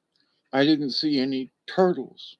In the low spots, I saw one fish. I saw one gar about yay long, in the shallows, and I didn't see any fish. I saw a few minnows, but I didn't see any sign of wildlife. There was one egret in this one general spot, the whole length of the river.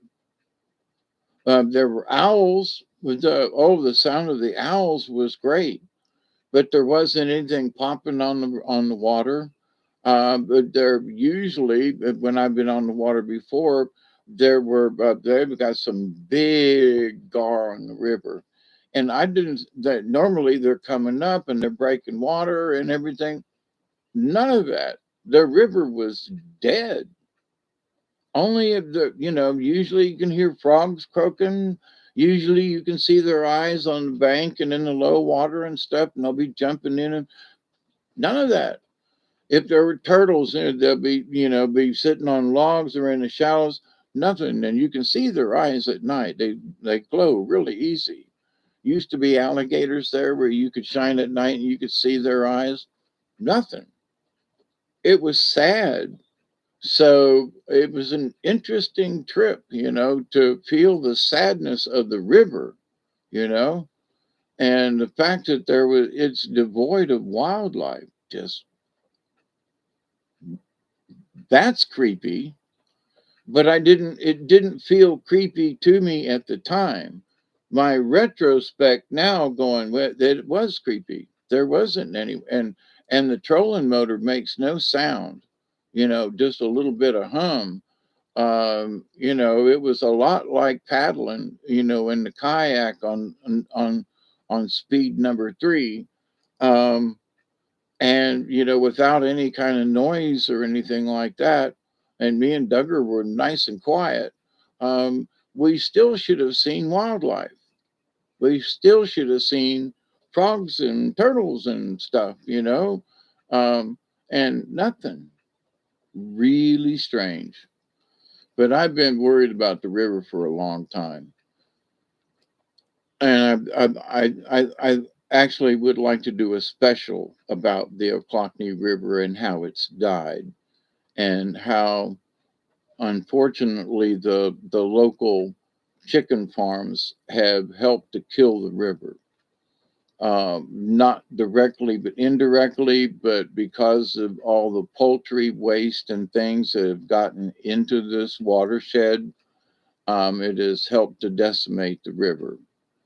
And it's obvious because there's no wildlife. How do you prove? And I'm not blaming the farmers. No, I've talked about this before. But it's their disposal method and how it ends up back in the river, no matter what. So, but I want to do more videotaping of the river to show that there's nothing alive there, which is sad. And there should be. There were people on the river who were fishing with pond worms, and they should have been catching stuff, and they weren't even getting nibbles. Another guy that was fishing with all kinds of tackle and things, there wasn't anything striking at it. He wasn't even getting a snap. The only thing he was catching was the logs. And with the amount of time that they were on the river, something should have nibbled, bit, or dunked the cork under, and it didn't. And just and then talking with him, and no, man, we've been down here a few hours and we can't even get a bite. Well, if you've been down there for 4 hours and can't get a bite, well, it might be the wrong time of the moon. Yeah, it might be, but it might be the day just ain't no damn fish in this river no more. That could be possible too. But anyway, so I'm going to let y'all go here this afternoon, looking for an old school leather pair so I can stay grounded in them. Yeah, and them cheap. Yeah, these cheap flip flops. They make. I go sliding in them. Now the leather ones that are more like a sandal. I had a pair of those for years, and I wore the knockers out of them things. Wasn't afraid to go. I wouldn't go in the woods with them, but I'd go on the edge.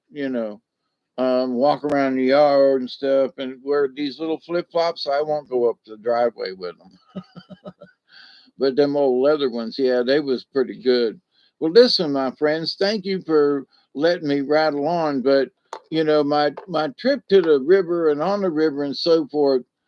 If there was I go back to there was a lot of belief in the Creator, okay, and coming back, like I said, coming back in the dark and being able to trust your senses, even though it's 15 feet out in front of the boat. There's a log over here. Turn your light on. Dink. Turn the motor off. Same time. Motor off. Dink.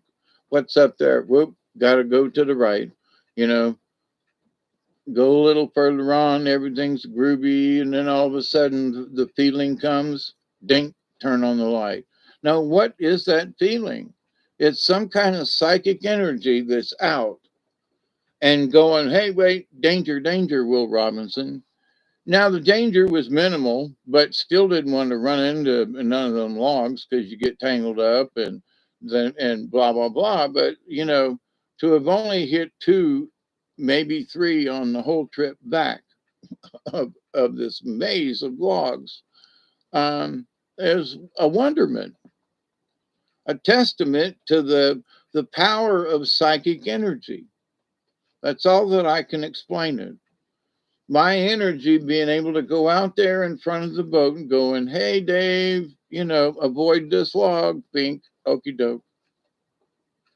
Now, I have amazed people in the past, and I still continue to amaze myself at the fact that I'm this accurate. And I thank the spirits, I thank the creator for this gift, but the gift is in being aware of your surroundings in nature. You always hear me talk about it. Your awareness of self in nature, no matter where that nature is. You can be in a car driving down the road. You can be on a bus riding. You can be with somebody else riding along as a passenger. Your awareness. So, your awareness of your surroundings, wherever you may be. You can warn somebody if you have a feeling, hey, wait, be careful of this next curve up here. And then come to find out there's a tractor up there that's just pulling out of a field and he's pulling a trailer full of hay. And you come around this curve and there he is. You got to slam on the brakes before you hit the tractor and kill yourself and others possibly. So, but if you have warning signs of things, now that's not to say you're overcautious all the time and that you're being paranoid, but when you learn how to adjust to these feelings, you at least say, hey, slow down a minute. Why? Well, I've just, might be something here up around this curve. And then when you get there, if there ain't nothing there, you go, never mind. But in case there was, or there was a potential of a driveway coming out on a curve and you're out in the country and who knows somebody comes out of that driveway and like me coming out of my driveway, I don't pull up to the road but I pull right up to the edge, and there are folks that come whizzing around that curve all the time. Could have killed me.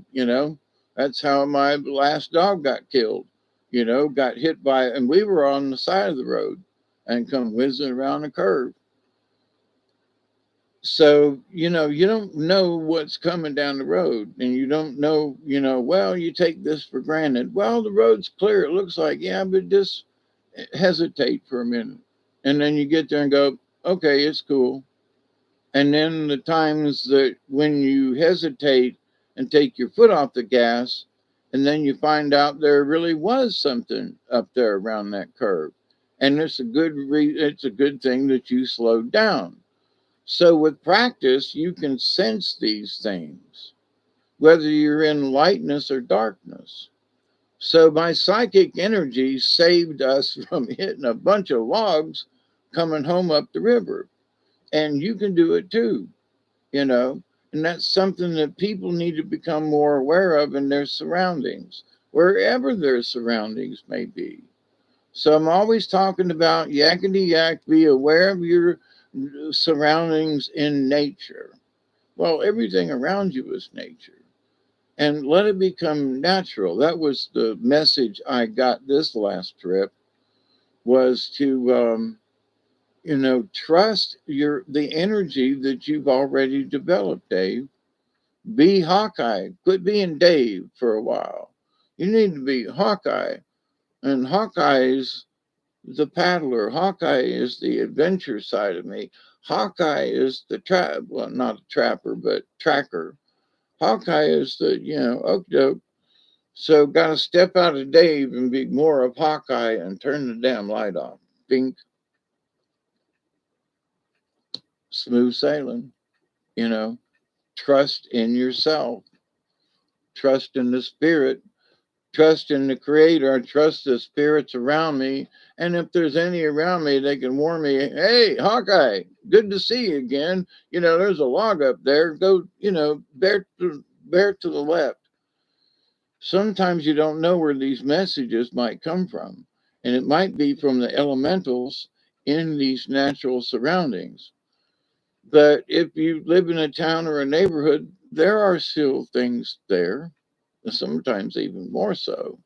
Because it's amazing how dead the Ohlone River is. But with that said, trust yourself, stick with it, and believe. And if you know in your core that if you do stick with it, that you can achieve something and it'll be okay in the end, then go for it. Trust in the Creator, trust in yourself, and believe. This is just my story, this trip on the river. but hopefully it will give you an example that, hey, look, at 71, I can still do it. At 71, I can still try new things. And no matter how old you are or ain't, if you try, you can do it. If you have the faith and the inclination, yeah, I've been on the river before, but just not in this kind of boat. So there's the faith. I've been there before and I've had this experience. There's the faith. There's the belief, right? So in your situation, if you've had a similar situation, you go, yeah, I've done this before. I've never tried that, but I think I can. I've thought about it, and I think I've got enough talent to pull this off, whatever it might be. Um, without killing yourself or hurting yourself or others. Along the way. And then you go, yeah, okay, and so you give it a shot, and then you stick to it because you believe that you can do it. You believe you've got enough talent to achieve this thing, or that you've got enough strength. Now, that was my question in this. Am I going to have enough strength after the trip to get the boat back on the trailer? And I just did. I just did. It was a touch and go. And I can tell you that I asked the creator several times in that half hour of getting the boat back on to give me the strength. Give me the strength to stand up, because it took a whole hour and a half longer waiting on this other boat to clear the boat ramp. We could have been home, but had to sit in the boat, had to wait, had to do, and and parlay. But um, and I was ready to get off the lake at any moment, like time to go, and we just had to wait more. So learned another great deal of patience mixed in with some pain, and not necessarily aggravation, but just aggravated that I gotta wait. you know, I'm ready to go, but gotta wait. Had to wait when he put the boat in. Gotta wait for him to get the boat out. so, but he obviously didn't know what he was doing either. He had a big old ass boat and all these gizmos and stuff, and but anyway, but so patience and and sticking to itness, and but I continue to learn about belief, and nature continues to teach me about belief in the self, in the soul, in the energy around us, in nature, just in the nature of things, to avoid all the logs on the way back, however I'm able to do it, you know. That's the nature of things. That we have to trust those things and believe. I know I'm repeating myself. That's why I need to shut up. So, but anyway, I love you all, and keep that in mind if you've made it this far. You know, continue to believe. You know, if you give up in belief, I would have run into shit. you know, I had to believe that I could make it down there and back. I had to believe that the boat would make. I had to believe. We've talked about this before, and it's not just in a trip down a river, but it's in life. We got to believe. Tomorrow I might decide to go do something else, but I got to believe that I can do it. Whatever you're doing tomorrow, you got to believe that you can get to work and back. You got to believe that you can do this. I got to believe that tomorrow me and Doug are going to go for a walk. I got to believe that got to believe and got to believe that I'm going to be awake tonight at 10 o'clock to do a show with Robert on Milky Way. Got to believe. So, Mark the Spark and Steve and Domsk and whoever else might be on here left out and over, I absolutely love you all and thank you for your prayers and your continuous support and showing up and putting a mark up here that says 9 people like this video. That's wonderful. Hey, and you too, Susie Q. I knew there was somebody lurking back out there back there. Are there times, Susie, when you gotta kick in that extra belief? You know, not so much that life is so tough or hard or whatever, but a project you might be working on that you gotta. Hey, Drummond, how you doing? Drummonds. Um, but there are times, there are times when you just got to kick that. I'm going to call it a belief, or maybe it's faith. You know, that you just got to. That maybe faith is just a little bit thin, and you just got to kick it up a notch. I don't know how else to explain it. And I think trips to the river in the dark help me believe in faith again. You know, just faith in the universe and faith in myself and just faith. You know, uh, I was here quietly listening. Uh, Good to hear you're all right. Yeah, I'm still kicking. Yep, yep. Sunday was my birthday, and I was 71. Or I am seven. I was 71. What the hell? No, I better still be 71. But life is one hell of a journey, and as many times you've been down the same road, over my lifetime, it's like you think you know what's there, and the next thing you know, a deer jumps out. Hey, Witch Moon, feeling tired today. Yeah, thank you, thank you. Yeah, it's a sultry day down here. It's sprinkling rain. There's some kind of something out in the Gulf of Mexico moving up into Georgia and wreaking havoc on the panhandle with rain showers. And some places they're pretty heavy. But yeah, this thing's supposed to hang over us for the next day or so. So, you know, it's gloomy in a way, but we needed the rain. The river was so low, is so low. Hey, Chloe, thank you. Yeah, I'm not here, looking for birthday accolades, but like I said earlier, I'll take them. you know, it's just that I was so Saturday Sunday on the river with Duggar and me.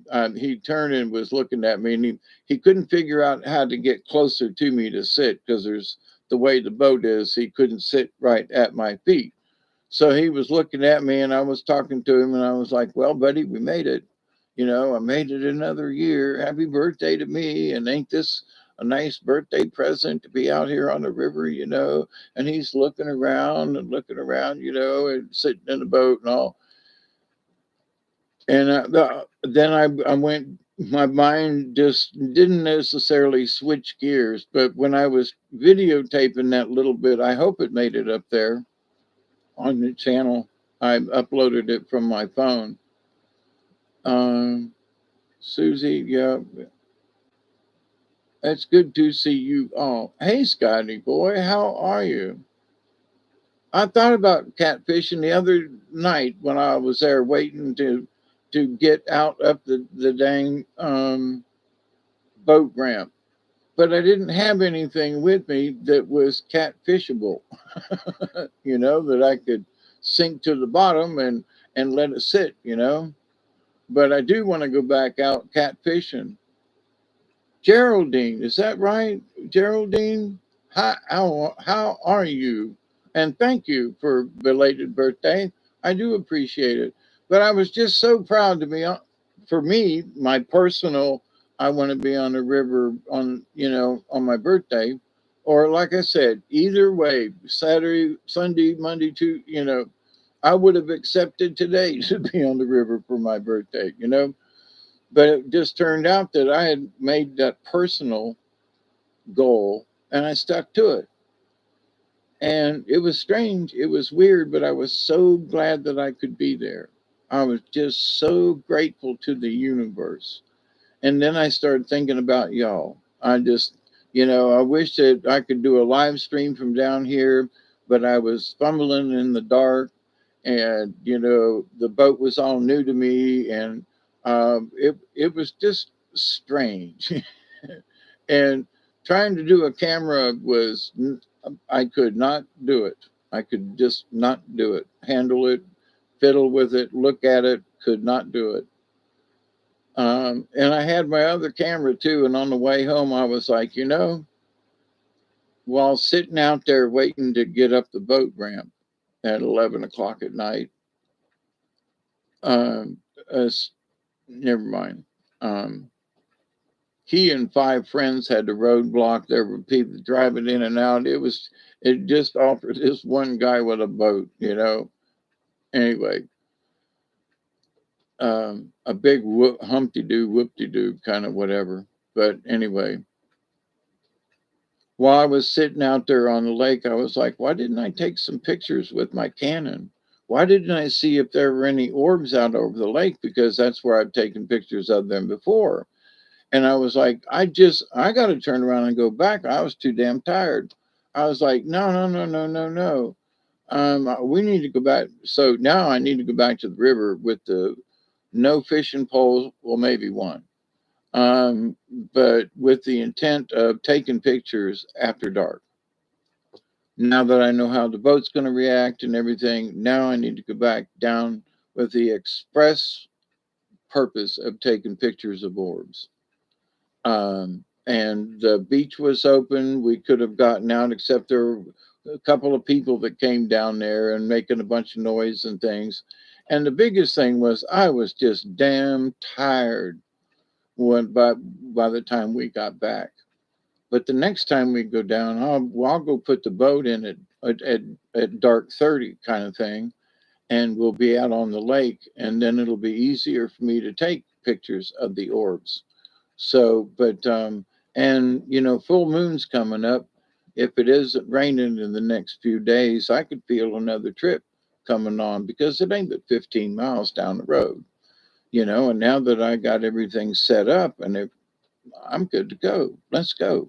You know, I don't have to go all the way down the river. I've sort of proved that point, but I can motor around and I can get down the river as far as I want to go, and but go where I have been before, where I've taken pictures of orbs, and go to these couple of locations that I know in my head and see what's there. See if there is still a population of orbs like I took before.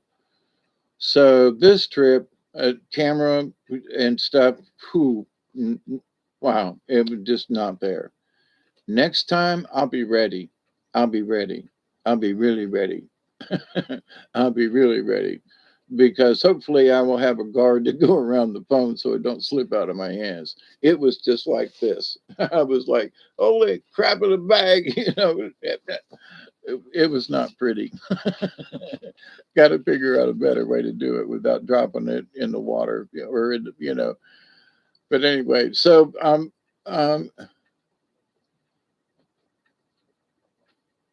no, my birthday was actually on Sunday, Chloe. My birthday was actually on Sunday, and I'm just pretending today's my birthday because it doesn't really matter. I made it to 71 safe and sound. I'm happy about that. I'm grateful to be alive. But Sunday was my birthday. I didn't want to make any kind of big to do over it. And I had a friend come visit me early on Sunday, and we had a little chat, and it gave me a little bit of courage. The fact that, well, you made it to 71, and the yard looks great because, um, after buying the lawnmower and everything, I can now keep up with my own yard work kind of thing. And she was like, but the yard looks good. That means you've been busy, and I can tell that you've cleaned up over here, and I can tell, and you're walking around the house without your brace on, and you don't seem to be in too much distress. I was walking slow, but walking hurts. That's all there is to it. And so she was like, and you're 71 today, not bad. You know, I've lost aunts and uncles much younger than you.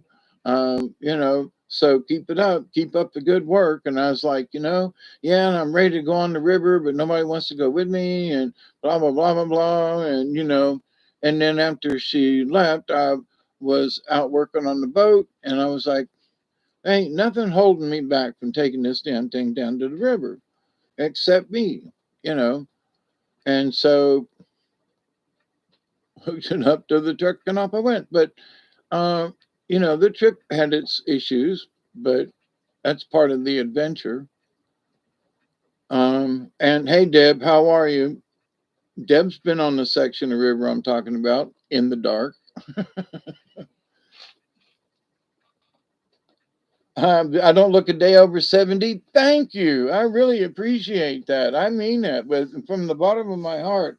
Because while I was out there floating around the lake waiting to go up the boat ramp, I was thinking about y'all. I was like, it's so peaceful out here. And if you could see the moon, and like a dummy, I didn't take not one picture. Like, I was afraid to handle the cameras.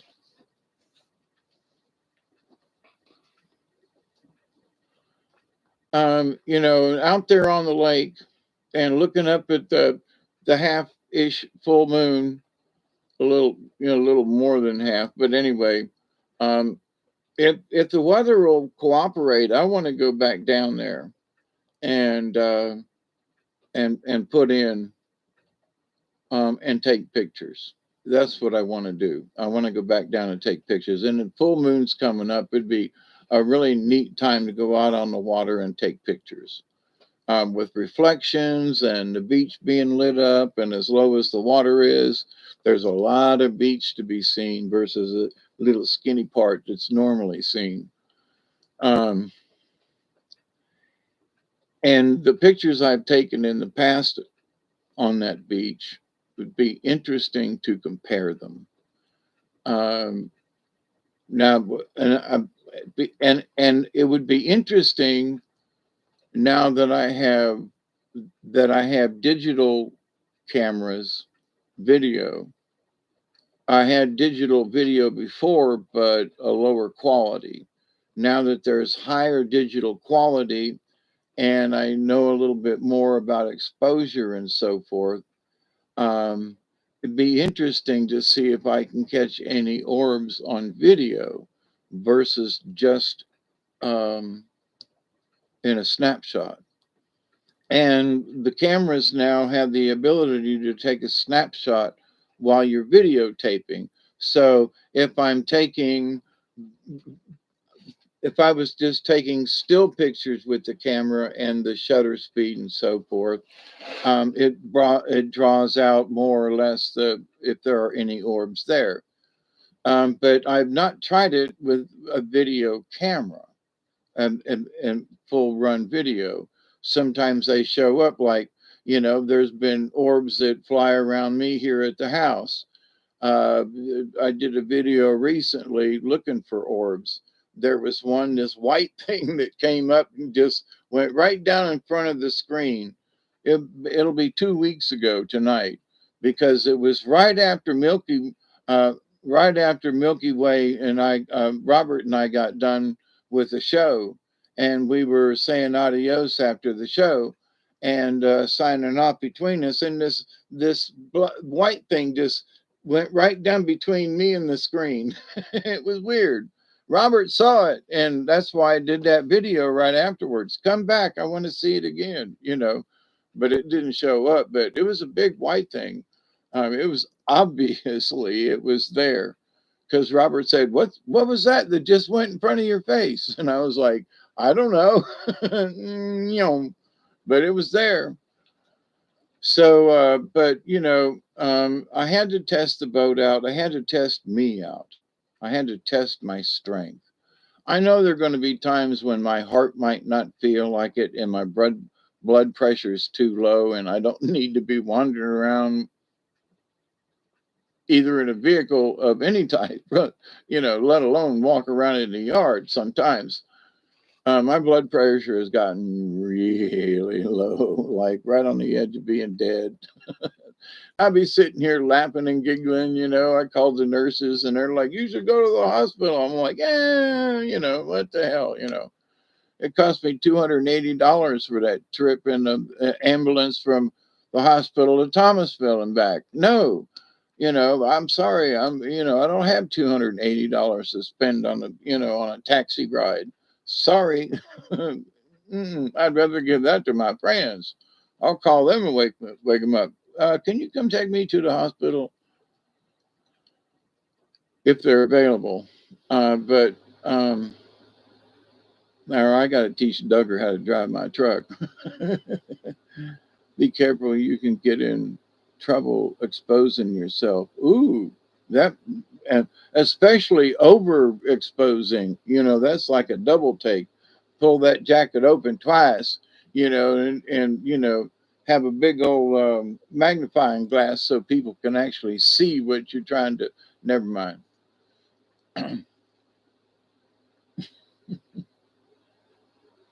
Yeah, Scotty boy is like, open up that thing and show. What am I going to show off? The fact that I'm neutered? Oh, I've been neutered over the years. Wait a minute. I have become one of them in betweeners. I don't know what I is. She whiz. There used to be something there, I swear. I had children, or somebody else had children. Anyway. So happy days are here again. Don't give up. Stick to it. Believe, believe, believe, believe, believe. You know, with all these extra bills from this last heart attack business, the extra trips and the extra this and that, it's like I'm gonna be paying bills for a while. They might, some of these, well, I thought I'd go off on a trip. Well, maybe not. I got, $400+ to pay for taxes in December. I just had to pay for all my tags and everything for the trailer and the truck and all because it's my birthday. I don't know what else is coming up, but these extra bills that are coming in from this little last heart attack business, damn it, man. Didn't Medicare cover some of this? Well, no, we don't cover for that. What? You don't cover transportation? Nope. Seems like you got to pay that out of pocket. What? Yeah, it's only $280 for the trip. 30-minute ride. Okie doke. I can see it. Nice guys doing what they're doing. $280 for the ride. Okie doke. I can't pay that off right away. Sorry, I don't have that kind of money. And I'm not, trying to, ask for assistance. But, I thought some of this was going to get paid for. I didn't volunteer for it. They took me to get another procedure. And wait a minute, this ain't covered? Oh, well. Well, y'all just going to have to wait because it's going to be $20 a month. I'll pay you off. Don't worry about it. But no, I'm not paying you all of it right now. Sorry. We have to make arrangements. Too many people want money all at the same time.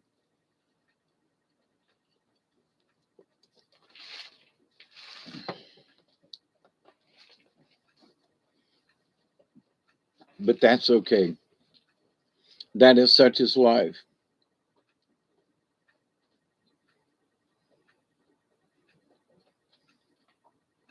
The sweet little girl at the Bush's Chicken just, oh, isn't that lovely? Honestly. No, it didn't come with drinks, damn it. And I could have used one, because I'd been waiting in the Thomasville hospital. They took me down for a procedure from the Moultrie Hospital. Thomasville's 25 miles away. Hospital's like 30 because it's down in town. They come and get me at like 3:30 in the afternoon to take me down. I get to Thomasville Hospital to Archibald, lovely hospital, lovely people. I'm the last person to in line there at their hospital after they had done a bunch of procedures that day themselves. They squeezed me in at the end. Now they know I'm coming since 12 o'clock, so it's not like, whoops, he's, an emergency. But they do squeeze me in at the end of all their other procedures because they have other procedures already scheduled. So I'm laying there waiting and waiting for several hours to have the procedure done. Then they knock me back out like they did in Moultrie, that near death experience, where they put you on the line. And then I wake up, in one of they're not really rooms, they're just drapes pulled between the beds, right? And there are like 8 or 10 beds on this one side. There's a nurse's station in the middle and 8 or 10 beds on the other side of the nurse's station. I'm the only person there. A lot of the lights are off. It's kind of dull in there. And I'm like, what's going on? And I peek through the curtain and laying up there. Now, I had just come out of this procedure, being really zonked out. Nobody there but this nurse at the nurse's station. She goes, "Oh, Mr. Null, you're awake." And I was like, "Yes, ma'am. What's going on?" She goes, "Well, the procedure's over. Everybody's gone home for the day, and we're waiting on transportation for them to come get you." So I'm like, "Well, what time is it?" She goes, 5:30. So I'd been apparently asleep for at least a half an hour because she said you'd been out of the procedure for about a half an hour. So they got done with me about 5 o'clock. So I'm like being really groggy, can't stand up, can't go nowhere. And I'm not necessarily strapped to this gurney, but I am, meaning that I can't get off of it. I'm too groggy and weary because 2 procedures in one day plus all the gunk in between. Now, I haven't had anything to eat because of the procedures. I'm PRN, you can't have nothing. An SPR and QRSPUT kind of thing. And so I'm like, well, what's going on? She goes, well, we're waiting on your transportation from Moultrie. Okay. Or to Moultrie or whatever. So I'm all right. So 5:30, 6:30 comes. I don't know what time it is. I'm just guessing. 7 o'clock rolls around. I'm feeling in my bones, and I call out. I'm going to listen. Is there anything to drink? Because I haven't had anything to drink or eat in like almost 24 hours. Well, we don't know. Well, you're done with your procedures. Well, I guess so. I'll call the kitchen and see what we can find. So they get me one of these sandwiches out of a machine and bring it to me with a bottle of water, which I'm grateful for. Don't get me wrong. But then, it's later on, and I haven't, she had to bring me a urinal. I can't get up. Well, what time is it? Well, it's 8 o'clock and still ain't nobody there. Well, we don't know. We're still waiting. 9 o'clock rolls around. Still ain't nobody there. At 10 o'clock, they finally come and get me to take me back to the Moultrie Hospital. So I've been laying down there in the recovery room all this time waiting on a ride that cost me 280 will cost me $280. And because I got back to my hospital room right at 11 o'clock that night. And of course, there wasn't any supper or anything. They didn't hold it for me. So, the best they could do was another sandwich, from the kitchen and a bag of chips and a Sprite. I was grateful, but haven't had nothing to eat for almost a day and a half. I was like, but anyway, survived it, still alive. Got to pick up the bills wherever they might be. Does that ride come? What's Bush's chicken, like a Popeyes? Hell, even county cell block gives you a sandwich. Yeah. And they were about the kind that the county cell block gives, having been in the county cell block. I was like, damn, man, at least, but it is what it is. So, having been gone from my room the entire day and till 11 o'clock that night, even though there wasn't anybody else there, they charged me full price, which means 3 meals were supposed to be included. You know what I mean?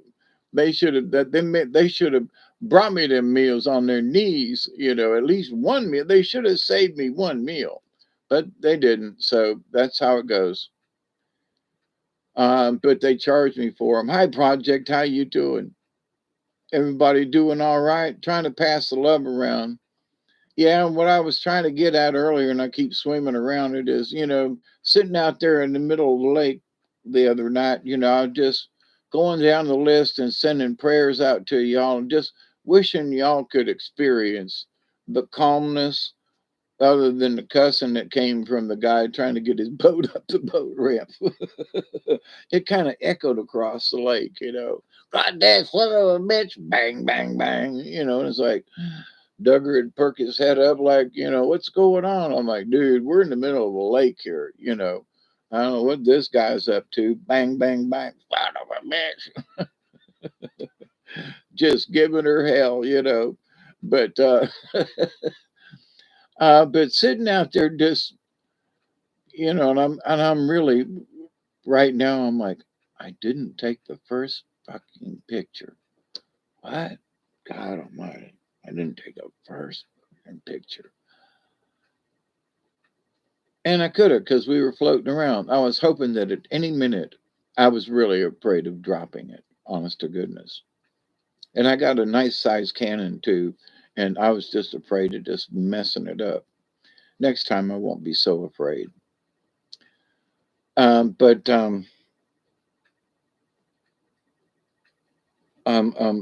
thinking about y'all and like how do you express the calmness and the moon and the feeling from the water, even though the water's low, there wasn't an icky feeling to it.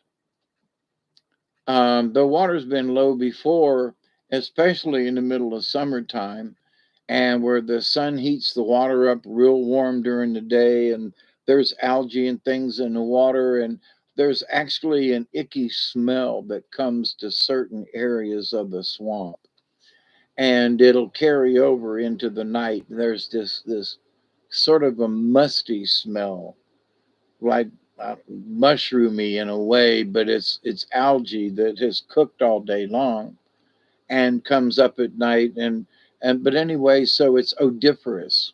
But and I went by this one place that I had camped up on the hill before, and not with Duggar, I don't think. Nope, I don't think with Duggar. Might have been with Sasha. I have to think about that one. But anyway, hey Michelle, how are you? So, but the idea though that there wasn't any of that smell to it. And I actually kind of motorboated through it and looked at the water, and it was pretty clear. And considering it's in a tucked off spot that doesn't get a lot of circulation, things will have a tendency to grow on the water, and algae is more pertinent there to grow than in other places. But there wasn't much. It was pretty damn clear, and I was like, well, that's a good sign. But at the same time, not a frog, not a turtle, not a nothing. And even along the banks, only a few minnows in a few places. Just absolutely strange. But all in all, but the spirit of the place was good. It didn't feel negative or down or heavy. There are sometimes you can go to certain places and the energy just feels heavy. Well, it wasn't like that. And I was just glad to be alive, and happy birthday to me. There's the moon and the water, and I got Duggar right there, and I still got a battery charge for my motor. I'm like in heaven. I got everything I asked for. So, but the having, not taken any pictures, it just like, damn, man. Two cameras. Well, my cell phone and a camera, but 2 cameras and not one picture of the moon? You didn't even try? Next time. Thank you, Project. Yeah, I'm not trying to be the the the birthday boy. I just said earlier that y'all hanging out with me today is is pretend today is my birthday. That's what I said earlier. Sunday was actually it, but y'all can share a bowl with me, and thank you for your wishes. And 2 days later, but that's fine. That's just it. Um, it's the general overall. Thank you, thank you so much for being my friends. Thank you all for being here and hanging out with each other. Thank you for you don't know it, but the other night on the river, I was like, man, let me tell this story, and I didn't take no damn pictures. Yeah, well, I got that little piece of video. I think that I uploaded earlier. Um, oh, Clockney River birthday journey, or what was it? Anyway, so it's short, but it does show the river, and it is on my birthday, so you know.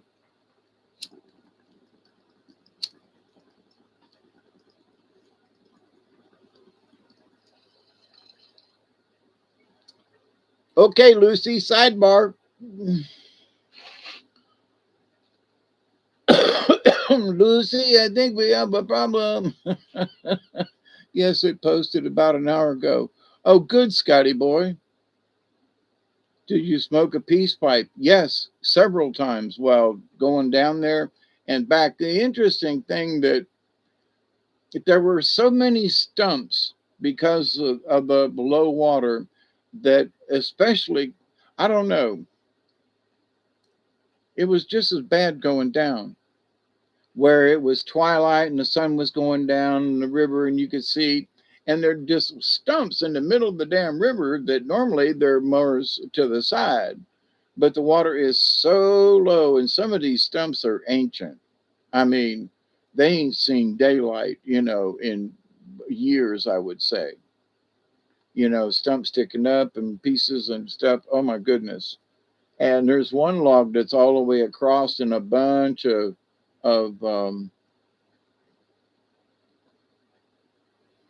garbage and trees and stuff. If the water had been up 6 inches, I would not have been able to get under the tree, and I would not have been able to go any further.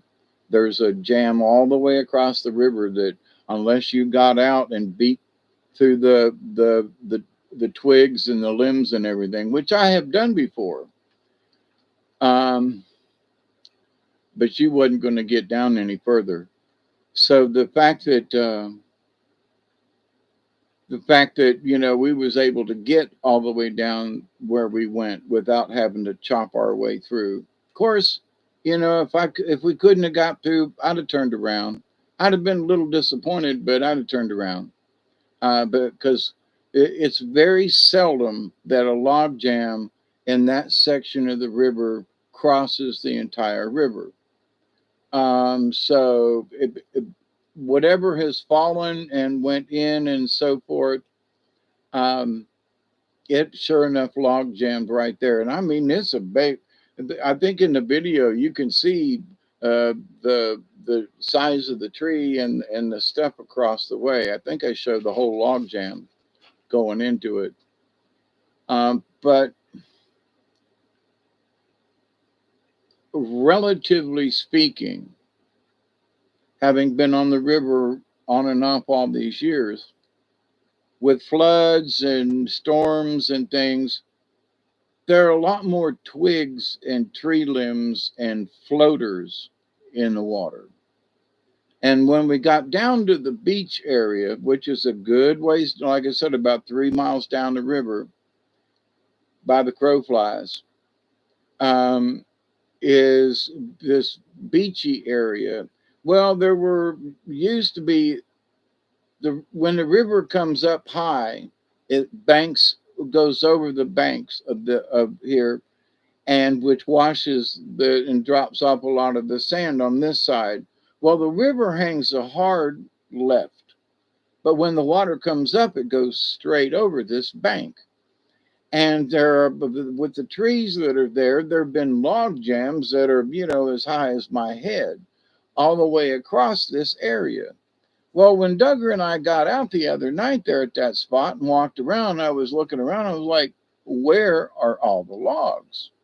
Because, I mean, from one side to the other, anytime the river comes up, the logs, or any logs or debris would get caught on this hill just past the crest of the beach, right? It'd be all, I mean, just log jam, nothing. It was clear. I'm like, now, I don't know where all that stuff went to, but there were some pretty good sized logs in the log jam the last time I was down there because the river was coming up. And I remember standing on the top of the bank and going, damn, look at how fast the water's coming up. And we paddled back up the river. No log jam. I mean, it's clean. It's like somebody went in there and this is, it ain't like somebody can just drive down to the spot. It's, but it's cleared out and like amazing. So there were some really weird things going down the river and there were some really odd things, not in a bad way, but where did all them trees go? Where did that log jam go? I mean, they're big trees, this big around kind of log jam, gone. How did they get out of them trees and get turned sideways to even go downriver? Because guess what? They were caught by the trees in the log jam in the first place. So how did they get untangled by themselves and go on down? I don't know, but it was clear. I want to go back down there in the daylight and look around because it was amazingly clean. Sidebar.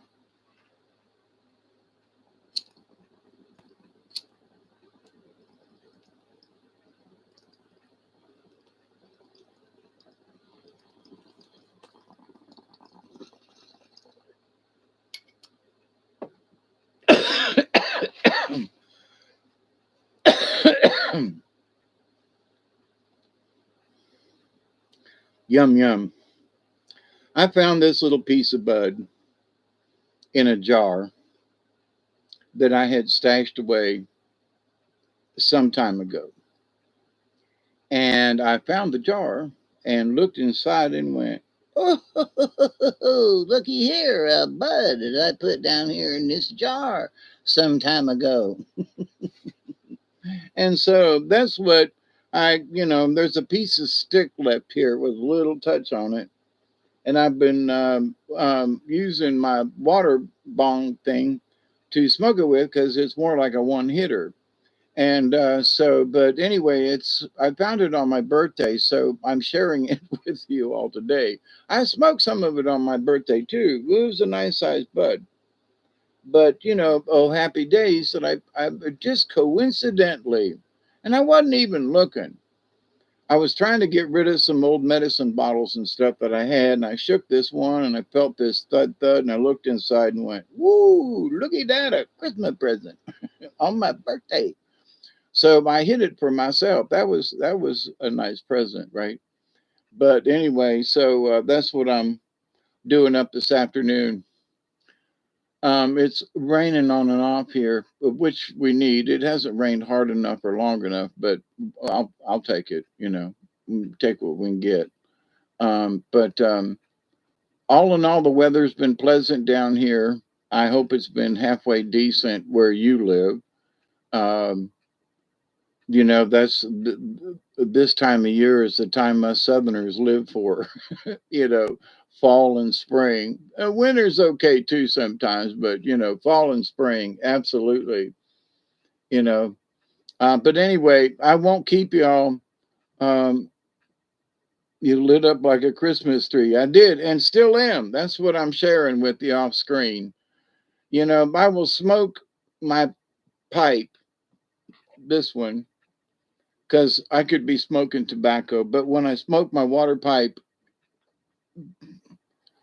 so it's this old hippie thing that I got in my head. I won't actually smoke. I'll smoke it off screen and y'all can Well, he said he smoked it. Well, it looked like I could hear the bubbles, but you didn't see me, did you? No. Well, then, and that's where. So I'm going to do an off screen. The sum of all, wait, the sun out a little. Oh, yeah, it peeks through a little bit today.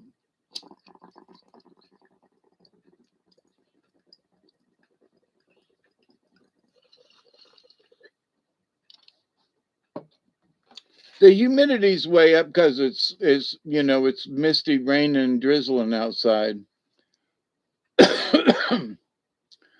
um, but for me, for some reason, it's not a dreary day. It's just overcast and raining. I had to go outside in it a couple of times today to cover things that I forgot yesterday. But all in all, so in my prayers for yesterday was a sleep day, but my Sunday prayers once I got on the river included all y'all. I was like, I just wish I could share this.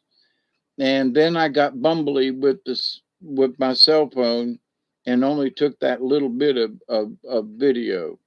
But I promise next time I go, I'm going to be more prepared. I had too much shit in the boat that I didn't need, and I was not prepared for camera work.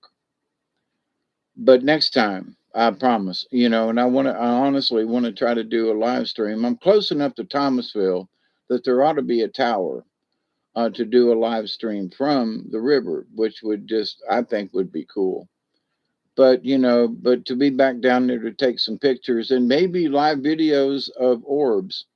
We'll see, because where I used to go at down there, the beach is still there. It's actually gotten bigger since the water's down. But the energy that I felt, it was like it was very familiar. And I hadn't been to that beach in about a year because of my operation and everything, and being out of commission. So it's been at least a year since I've been down there to the beach. So the experience of being there and the feeling and nature, and some I've been down there on that beach at times where it just felt oppressive. You just, like, it gave you the chills and you didn't want to be there. And then there are other times it was like, build a fire and let's do, it's like, have a beach party down here. There wasn't nobody around but me and them spirits. And I happened to have, a little kerosene torch thing that I sat on the beach and lit it and gave light around and so forth. And that's where I took a bunch of these pictures that I would like to share with y'all one of these days. So I'm curious to see what's down there now. There used to be just a host of them orbs. So a video of the roaring rapids. Now, there aren't any rapids around here. There are a couple of places that are really shallow that I guess would be like rapids, but because we don't have many rocks, I don't know of any real rocks in this river. There are a few places. It's mostly sand, like 90% sand, and logs is the other 10%, or maybe 15%.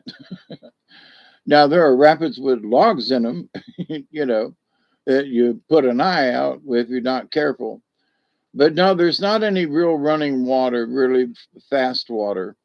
Further downstream, very short distances that get quick, and it depends on how high or low the water is as to how fast those areas run. But yeah, if I go on another river where there are rocks and things, yeah, there are rapids. Like, I want to get back on the Withlacoochee, and I would wear a helmet on if I went kayaking or canoeing or whatever on the Withlacoochee. I would wear a helmet because there are rocks on the bottom instead of sand. Well, what's the difference? Well, you know, um, I would rather hit my head on sand than rocks. Oh, and I fell the other night too. But when I got back, I got out of the boat and was trying to get it on the trailer and just fell flat on my back in the water going, what the F? Yeah, I can swim. I haven't been swimming in a long time. Oh, hey, Aaron's Energy, how you doing? Yeah, I live in nature, Aaron, but to get out on the river again was absolutely a delight, you know, and I can't wait to do it again. It really boosted my energy and my confidence too, because with my last heart attack thing, I was like, man, I don't know if I can do this. What if I get somewhere and I got to paddle a lot or do, which I had to do. This trip was very physical in several places. I had to really work at it, and it was good. It's good for my upper body, but I was like, I can't worry about whether or not my heart's going to make it or not. I just got to do this. I can't worry about this. I mean, I had taken all my medicine and I've done everything I'm supposed to do. I'm as healthy as I can be under the circumstances, but I can't worry all the time about whether or not, well, I don't know, is your heart going to be able to handle this? I don't know, but I won't know until I try. But if I just sit here in a chair since your last, yeah, since my last, yeah, absolutely, which was in August, September, yeah, July, hmm, pretty quick. Anyway, yeah, and I think I would have done it just as good if I'd been paddling, except that Duggar and I had more room to move around.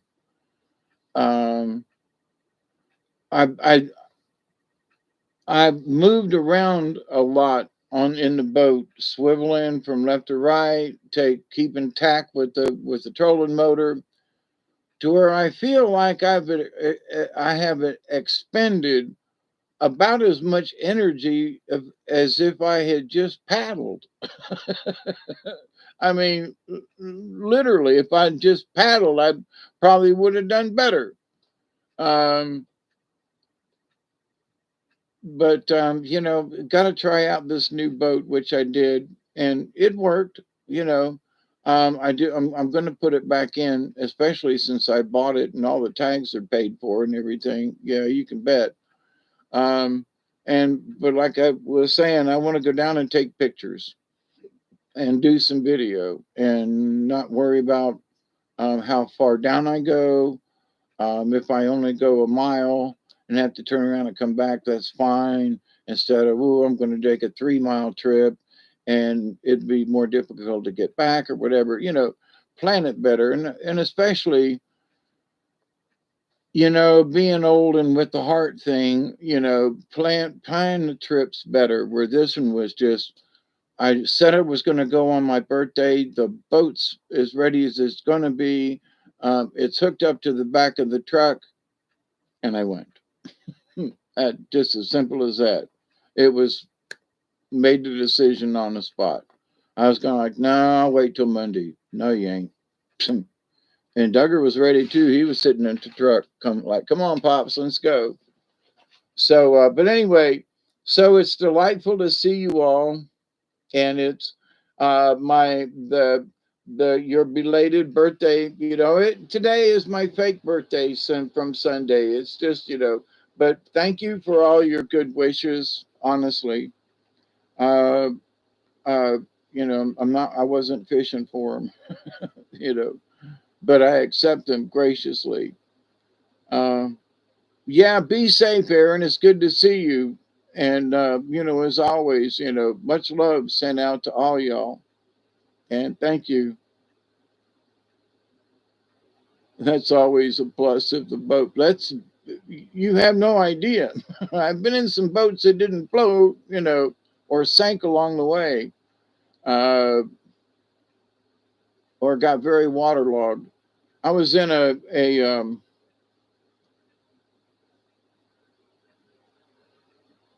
Hobie cat, a 16-foot Hobie cat, which is a two hulls, right?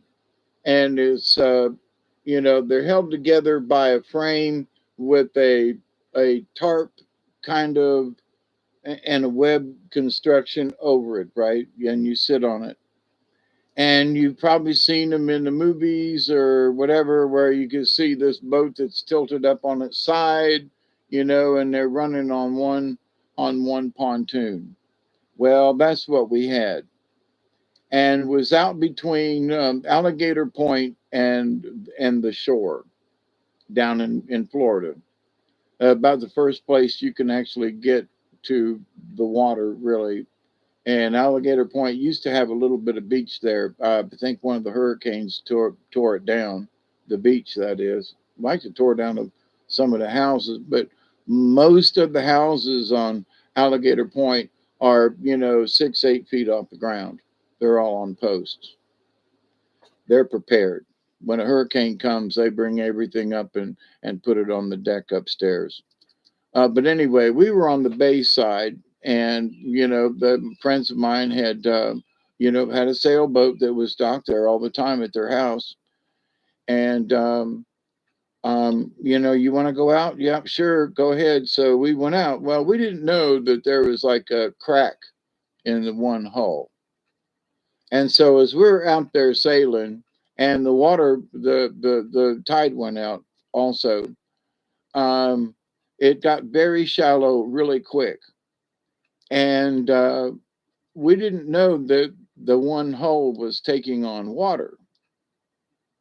So it got harder and harder to sail, and the wind was up. I mean, we should have been skidding across the water, and it was lagging.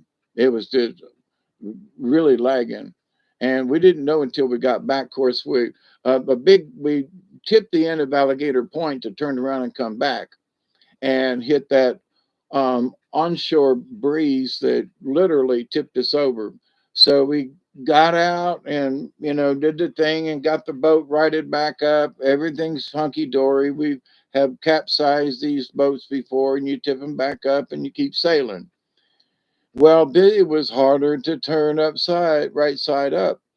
So we limped back to the house, as it were, which really wasn't that far, about a mile or so, and found out that there was 3 quarters of the right side hull was full of water. It was no wonder we couldn't sail. We were damn near sinking. So we sailed back like this, going, what the hell? You know, but it was fun anyway. So have sailed, and have sunk boats before. Yeah. Oh, that was a lot of fun. Oh, and I had fixed up a boat way back in the day, and we put it in the Hillsborough River, and I turned it into this tiny little sailboat. And we were sailing across the lake there above the dam, and a big wind came along, about tore the bottom of the boat out, and we started leaking. And I didn't know that the person who was with me did not know how to swim. Oh, God Almighty. So I got out and literally swam the boat back to shore, put the front rope in my bow rope in my teeth, and swam it back, pulled us back to shore. That was fun. He was scared out of his mind. He wanted to kill me. You didn't tell me this bugger boat was going to sink. I didn't know the boat was going to sink. I'm sorry. I came with you. Well, we'd been swimming up there a lot of times in the river, so it wasn't nothing to me to be out a little further, and the boat was there, wasn't sunk. It was still floating because it was made out of wood. But the fact that, it was mostly underwater, and I pulled him back to shore, but he was like, I'll never get in a boat with you again. And well, that was pretty much that. Um, I don't think I was around for him to get in a boat with me again after that. But anyway, have had lots of excursions that started out really good and ended up half sinking, you know what I mean?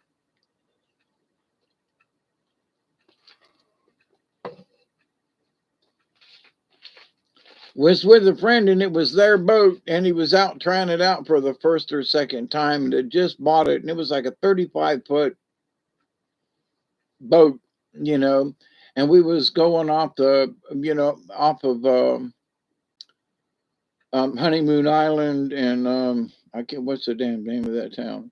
Oldsmar? No. Anyway, Dunedin. and up in that area, north of Clearwater Beach, there was a marina there that he was docked at. And we'd been over there fishing and going to the beach a lot, over the years. And had been through Hurricane Pass in a 16-foot boat before and camped on Honeymoon Island. I'm sorry, Caladesi Island before it was even a state park, way back. And camped on Honeymoon Island just after they built the bridge. I mean, just long time. So, but we went out in his boat, and it was putting along just fine and everything. And the guy had showed him how to run it and how to steer it, kind of thing, and here's the motor. And Richard wasn't a dummy, but he wasn't as smart as he thought he was. And oh yeah, I got this under control. With me, didn't really have it under control. The situation changed, and like, you don't know when you're going to start leaking petrol, and you're 2 miles offshore in a boat you've only been on once before. Like, so I was on my trial run with a 10-footer in the river. We were on a 35-footer 2 miles offshore in the Gulf of Mexico. So and the boat wouldn't run, the motor wouldn't go, and we're just kind of anchored off there thank goodness, at the end of a channel. And so we were at the last channel marker fishing, and people were coming in and out, going in and into the marina. We could pick up somebody and wave our hands and go, "We need a tow," which is what happened. So we stayed out a lot longer than we anticipated.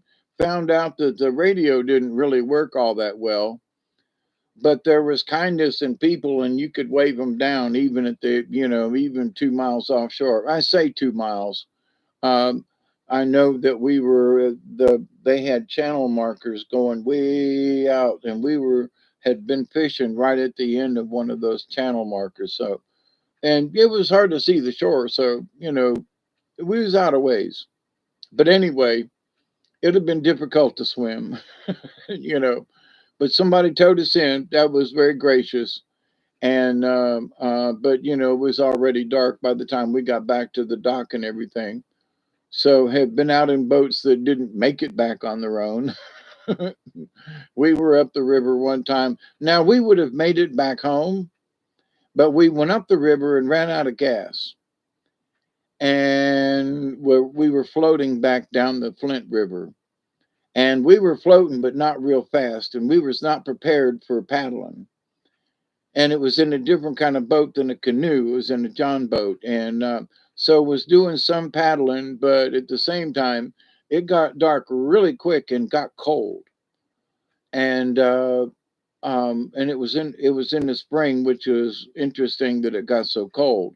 But there was another boat, John boat, about our size, and he was puddling home. Had one little tiny light on the front of his boat, and a little kicker behind him. And he pulled up beside us and said, "Would y'all like a tow? Y'all going back down to the only place there was for the next?" "Oh, yes, sir. That'd be nice." So God bless him. We threw him a bow line, and he towed us back to the boat ramp. But the kindness of other people out on the water. And of course, we've helped a few people in the past too. But we would have made it back to the boat ramp. It would have took a couple hours, where it took 30 minutes being towed. And it was gracious. Were we in dire straits and trouble? No, but we had run out of gas and couldn't get the motor started again. Come to find out, he'd closed the gas thing at the top, and no air could get in, and so it wouldn't start. But it was a fun trip and nice on the river.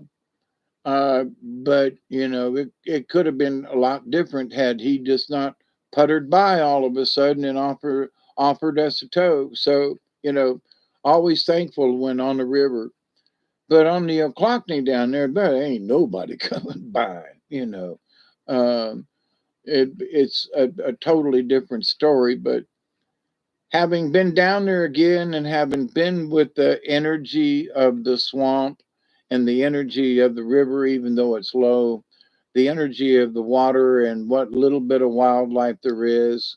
The wildlife is not necessarily, you know, birds and bees and stuff. The wildlife is the trees. There are a lot of trees. There are a lot of old trees, a lot of different types of trees. So the trees is the wildlife to me still. I mean, it always was, but instead of if the trees don't walk around, they do move, but they don't walk around. So wildlife is as wildlife does, where other rivers are faster, cleaner, moving. Like the Flint's, always heading down, and you got to work at it to stay stationary if you want. Um, but the nature of all of the above, where one river feels this way, and this river is more calm and stately and quiet, and this river flows really fast, and there are rocks and things, and the differences of the rivers, you know, but there's still the nature of things. They're still part of creation. They're still what Creator brought here, and it's still the experience. And it's not just a river. It's planning a trip to go somewhere. It's wanting to be more than just sitting in the house watching the boob tube. It can be just the adventure of walking around your property line. If you're in a small town, I knew some folks that once a day, they went on a walkabout, and they literally just walked around their backyard all the way out to the fence, and they took the dogs and they played ball with the dogs, and they walked around the fence line this way and back to the house. Once a night, they did a walkabout, and it was usually about sundown. And the dogs liked it, and they let the dogs run and where they'd been cooped up all day or whatever. So, but the fact that they did it every day, and the fact that in their minds they did that, when you say walkabout, you're expecting heading across the desert in Australia. But in their mind, it was their property line. But in their mind, it was this walk. And even though they just walked and usually had a sip of wine with them as they walked, they didn't smoke, but they drank it as, you know, goodness gracious. Jehovah's Witness. And these two people, when I was drinking, could have drunk me under the table. Okay. A Jehovah Witness, I mean, like Jehovah Witness. But wine was okay, and they'd throw in whiskey after they had too much wine and they ran out of the wine. But, you know, I couldn't understand how a person of God could drink that much, but boy, they did. Every night was the Last Supper. But get that joke if you will. But they would take a walkabout with a glass of wine in their hand around their property. But they did it every day, and they did it, and in their minds, they were taking this journey. And even though it was just around their backyard, it was about a half-acre backyard, so a decent backyard. Well, maybe not I don't know. It was pretty long and deep, about a half an acre, over a quarter acre. I know that because of the depth and the width. But so a nice sized piece of property, fenced in. So, but in the mind, it was the walkabout thing, and I've known other people who have done similar things with even smaller backyards. Like, let's go out in the backyard, and they walk out to the corners. And uh, my um, my niece up in northeast Atlanta, she's got a nice backyard. I'd say it was about a quarter acre up in a nice neighborhood. But in the backyard, back along the fence is the thing, and the shed and all. And on this end, they got the swimming pool and the thing. And over here is the girls that got a place where they practice lacrosse and soccer, got a movable soccer net. Um, but you know, um, a workable backyard. And they use the backyard. There are different areas of the backyard in which they play or hang out or whatever. So it's like, so they don't live next door to a national forest or have a woods in the backyard like I do, and all these thousands of acres around me. Um, but in their own mind, they've got their own territory. You know, they've got the trees in the back and along the back fence, and then they've got the open area, and they've got a swimming pool. It's like a lake, and so. But the idea of using these areas. So when I talk about being out in nature, yeah, I know I live in a with a swamp in the backyard. But every backyard, no matter how big it or small it is, you can utilize it to your own advantage. So, how remote is it? Well, it depends. There's honking and streetcars and everything where my niece lives. Well, she lives up around Atlanta, but she tunes that stuff out unless it goes by the house. She tunes it out. They don't hear it. Where me, I can hear all the traffic sounds and stuff because I'm not used to it. But these folks who live up in these areas, so nature is what it is. And I can't believe it's almost 4:20 for real. Oh, I think I got just enough to do a 4:20 of what I had. Let's see. Yeah, it's a little piece, but it's there. Huh. We got a 4:20 coming up, don't we? I just saw that. What time is it? 4:15. It is now. Yeah, 5 minutes. Okay. Was just photographing a blue jay.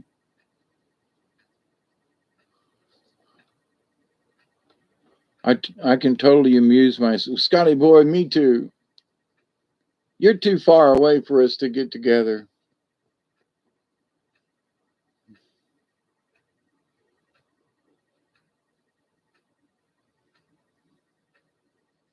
Back there in the back, is that old school diving? Yeah, it is. Actually,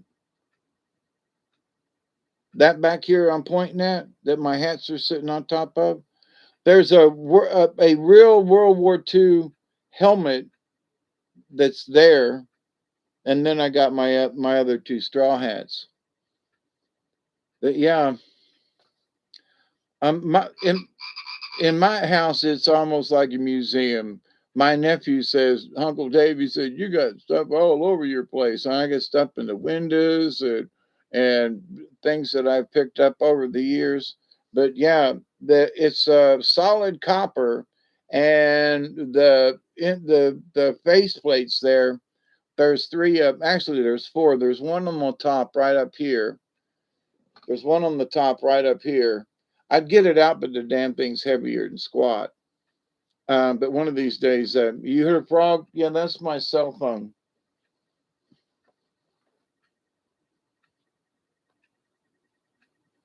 Talking about the white hats. Hey, Witch Moon. I think I said hey earlier, didn't I?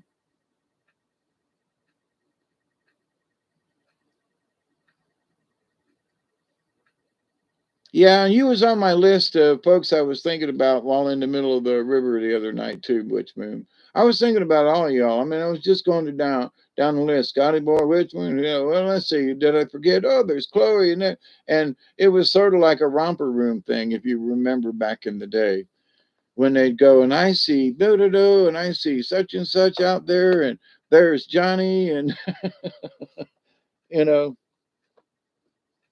and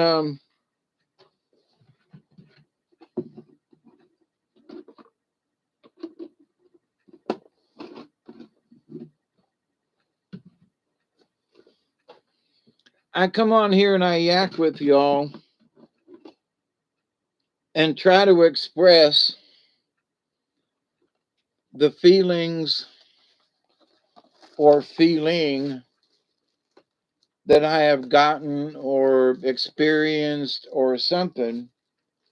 Like sitting on the river and feeling of the this and the energy and blah, to try to convey it in words somehow.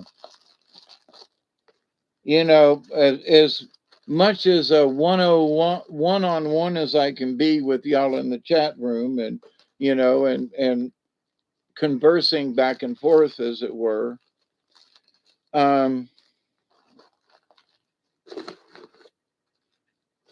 and saying, okay, it's almost 4:20. Well, I know I'm in my house, and I know that I could be smoking tobacco, or we could actually be sharing, a bowl. And the fact that we puff puff pass it around, and at least in our heads we are together in this. We are members of the league of like-minded beings, and the fact that we can get together and share. That's why I came on this afternoon. I'm like, I do too much stuff in the middle of the daytime. I mean, I'm sorry, in the middle of the night, and not enough ever in the daytime. And usually, here lately, I've been trying to get up and do, and there are things I should be doing in the house, but I don't want to do them. I mean, I really don't want to do them, and I need to. And it's just some boxes and stuff that's collected back here. And I was going to start a fire, and but here's the thing: the weather hasn't been right to have a fire, and things have piled up. But once I do have a fire, all the stuff I've been saving is all going to get burned. But at the moment, it's piled up, and it nags me. It just nags at me. But instead, I go outside and I use my new lawnmower, and I've mowed the grass. It is happy 420.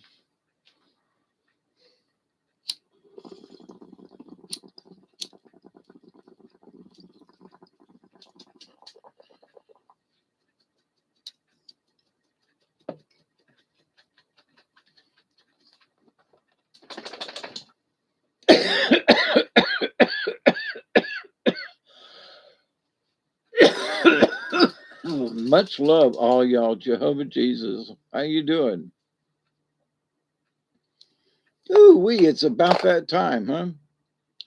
420, 420, 420 is so much fun.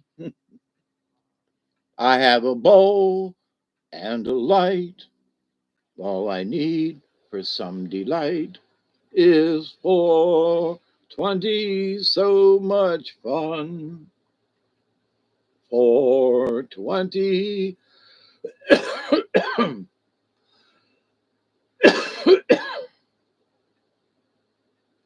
Cough away your fears.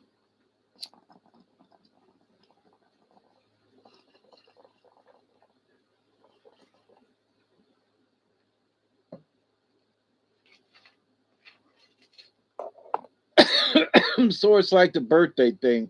I didn't want to make a big deal out of it. I didn't want to, everybody wish me happy birthday on my birthday. I'm so glad like today is my fake birthday and y'all can share it with me. Honest, so much. But Sunday was more important to me in that I got on the river, right? Like I said before, 3 hours ago, for crying out loud. But it was the idea that I could stick to it and believe that I could do it and go. It really was, because I was, in a lot of ways, I was terrified. I don't know how this is going to work. And it did. And, after I got down the river some, I was in a great relief because I was in control of the situation. And all the worry that I had literally weeks before I went down there on Sunday. And so I terrorized myself by worrying, can I do this?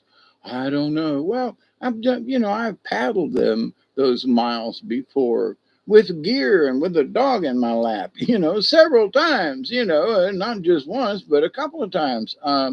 So this is not like new, um, but it is. It's a new experience with the boat, right?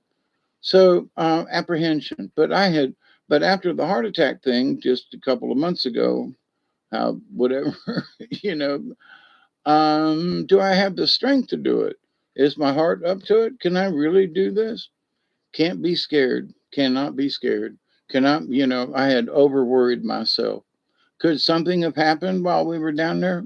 Maybe. Maybe. But as far as I could go while my meds were in, I felt good enough to be on the water. So therefore, I felt good enough to be on the water. You know what I mean? To be there. So, um, versus, oh, I don't know. There are times when I just don't have enough strength, and I'm having a little trouble breathing. And I check my blood pressure, and my blood pressure is really low, and it has a tendency to run really low instead of really high, which is good. But when it runs really low, you get kind of floaty and flighty, and everything's just fun. And it's, and take a hit or two, and you're really having a ball. And in those times, I'm not really in control. I'm aware of my surroundings, but I'm glad I'm not driving, you know. So, and I don't under those circumstances. So it was one of those things. If I go to the river, will I have enough brain power? Will my circuitry work? Will, and I just said, listen, guys, I want to go to the river. You know, it's my birthday. It's all I wanted. I don't want any accolades. I just want to go. Can I go? And the spirits help me. I will absolutely guarantee you. Um, and a lot of believe on my part. And coming back, I believe I could make it without hitting any stumps. I was, but I made it unbelievably safe. You have no idea how crumpled and many stumps. So you have no idea. We didn't hit anything. Yep, just so that's the creator telling me. Big for those of you who come on now, I was talking about using my sixth sense, my psychic energy to see the stumps. I would turn on my headlamp and scan the river. I mean, a good distance. I'm talking about 100 yards or so up the river, and turn my lamp off, and then motor up with my little trolling motor in the dark. And my senses would tell me, turn your light on. And I'd click it on, and there'd be a stump. Okay, motorboat to the right. Turn my light off. Drive in the dark, just by twilight and what moonlight there was, and then get a sense. Turn on your light. Click. Oh, there's something on the right. Veer a little to the left. You know, turn the motor down. Slow down. There's some stumps in the way. Okay, and get through them. And the whole trip was like that. And it's been like that on other trips before when I was in my kayak. And amazingly, some other folks have been with me, and it's like, in amazement, we made it all the way back in the dark, and you don't use a light all the time. No, I just turn it on once in a while to see where I am, and then trust in the nature, and trust in the spirit, and trust my own judgment, and it still works. That was what was one of the things, because coming back, I was really having an argument with myself when we got down to the beach, and the spirits were saying, turn your light off. And I was like, no, I gotta have it. It's been a long time. I haven't been down here. Turn your light off, Dave. And I was like, no, man, turn. And it was like, be Hawkeye, Dave. Hawkeye would turn his light off. And I was standing on the beach down there, and I went, oh, yeah, okay, too much Dave, too much worry, too much, ooh, click, turned off the light, and got my eyes used to the darkness and the river and everything. And had a wonderful time coming back.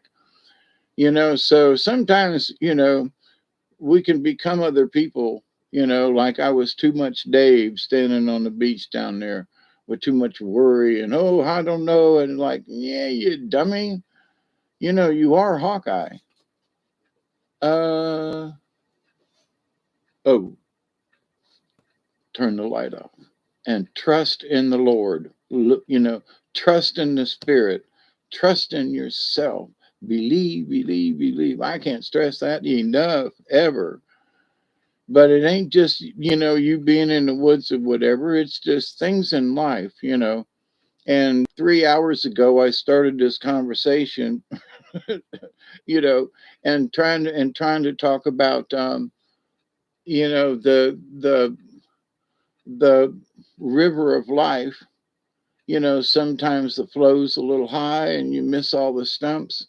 And then, like the Mississippi River and like the Ochlockonee, I was thinking of Mark Twain and how they had to, check the depth of the river. And that's how he got his name, was Mark Twain.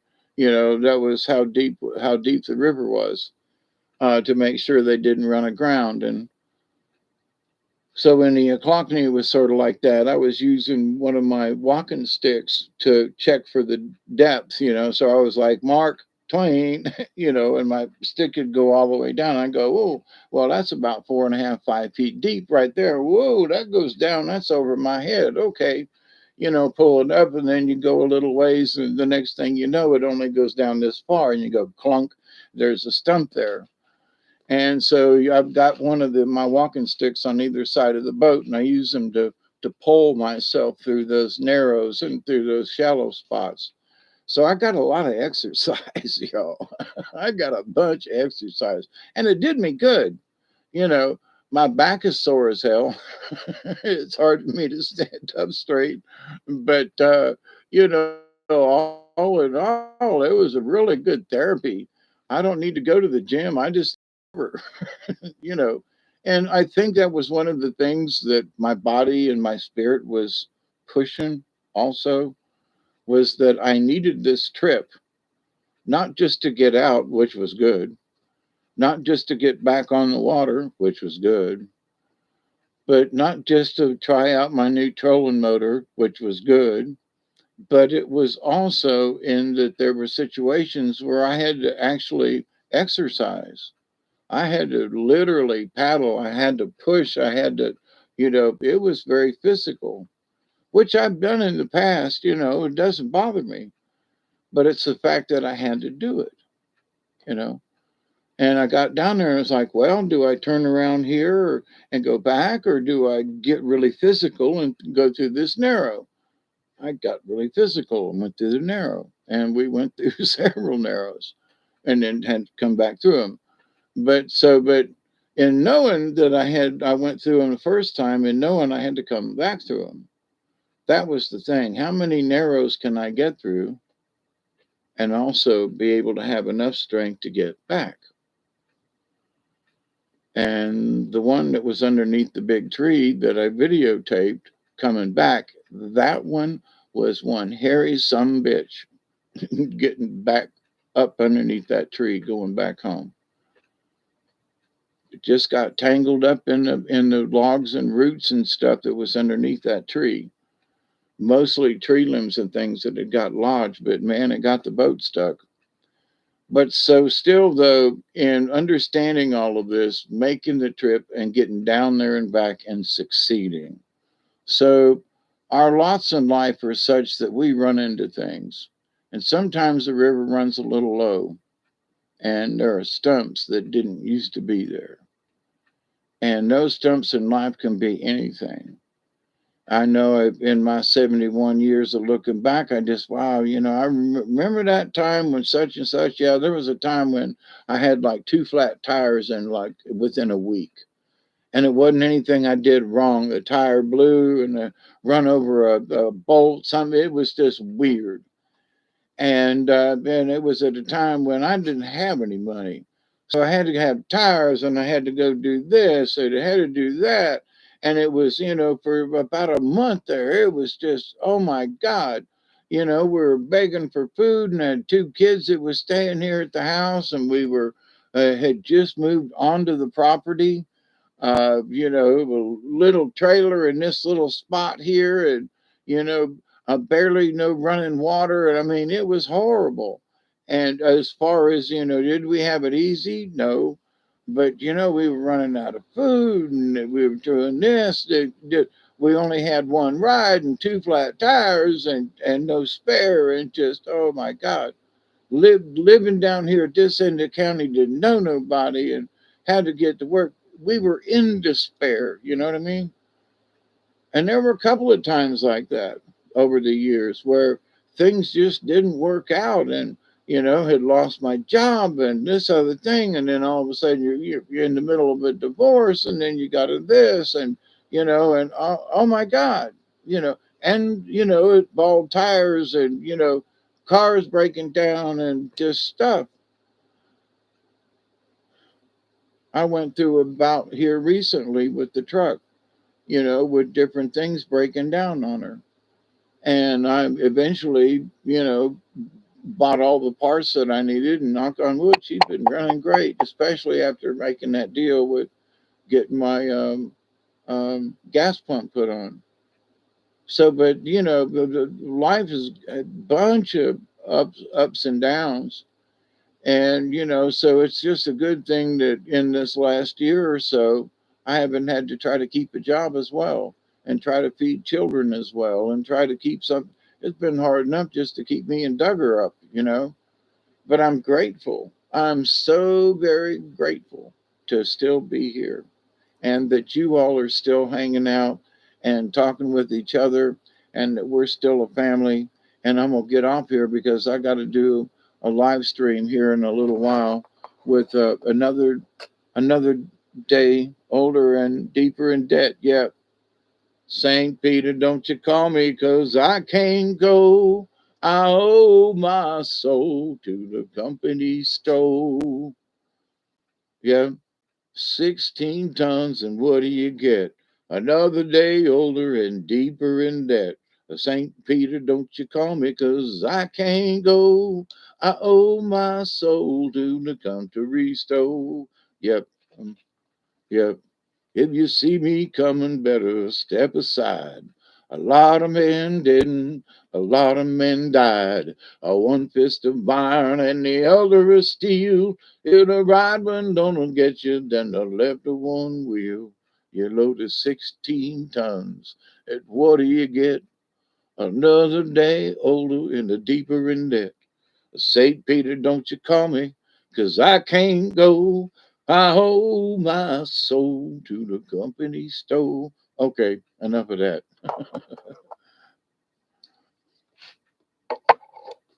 I was trying. Tennessee Ernie Ford, to me, when he came out with that all them years ago. Thank you, Amber Dawn. Keep up the good work. I know there are struggles. Some people have it easier than others. And no offense, and I mean this all good for them. But for those of us who have really had humps in our life that we really had to struggle over, and that we really had to go through to get here, I don't think that my road is clear after 71 years. I don't think like I'm fixing to roller skate until the end of my days. I know there's going to be stuff that's going to come my way, but I got to have faith in the universe. I got to have faith in the talents that the good Lord and that the Creator has given me, and to use my talents to the best of my abilities, and to share those talents with as many people, and this being part of the story, share this, hey, if you've been sitting around too long, and your back is aching or whatever, go somewhere and change your attitude. Your back can hurt there. Like I did on a river. It's like my back still hurts. Well, so, and I got in the spot in the chair where it wasn't too bad. And I was like, yeah, but look at the moon and look at the stars and look at nature and look at all this wonderful stuff. And I could be home sitting in my chair, looking at the television set going, damn, I wish I was on the river. Here I am, still hurting, still same kind of pain. And, change your atmosphere, change that attitude, which will change your attitude.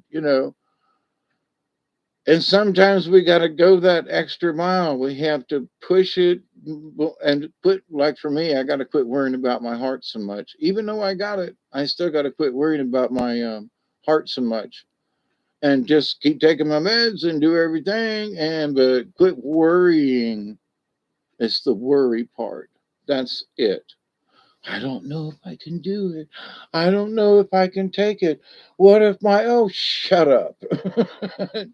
Really? Whoa, shut up. You survived twice and you know what your heart's in a good place. You did your blood pressure. Yeah.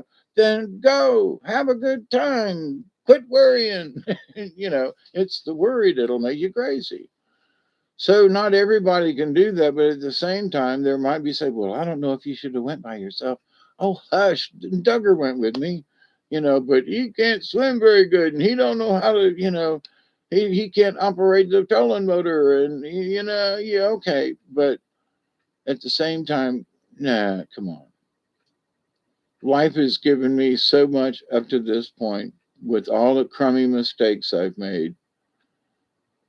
You got to take the chance to go experience life and go on an expedition and do the best you can and succeed if you really want to, you know. So I had a successful mission. I'm proud to be back. I'm proud to still be here. And I'm proud that you all are still my friends and that we are all still part of the League of Like Minded Beings. Because each and every day I continue to pray that each and every one of you will continue to learn how to accept and receive the knowledge, the healing, the wisdom, and the many blessings from the universe. And trust me, y'all, I'm still learning. I am a shaman in training, but there are things that I know that in my training that prove to me that all of this is real and that it does exist is by my being able to project in the night where there might be a stump or a tree, and I was able to avoid them. Again, you've heard me talk about this before, not just this trip, but other trips, and just miss stuff, just not run into anything. And, you know, uh, I still don't know how it works, but I'm really good at it, and I thank the Lord for it. But it's the teaching of the universe that says, we will protect you, we will keep you from running into shit if you will just be aware. Just be aware. That's what it takes. So in this prayer, I continue to pray that each and every day, each and every one of you will continue to learn how to accept and receive and to be aware the knowledge, the healing, the wisdom, and the many, many blessings from the universe.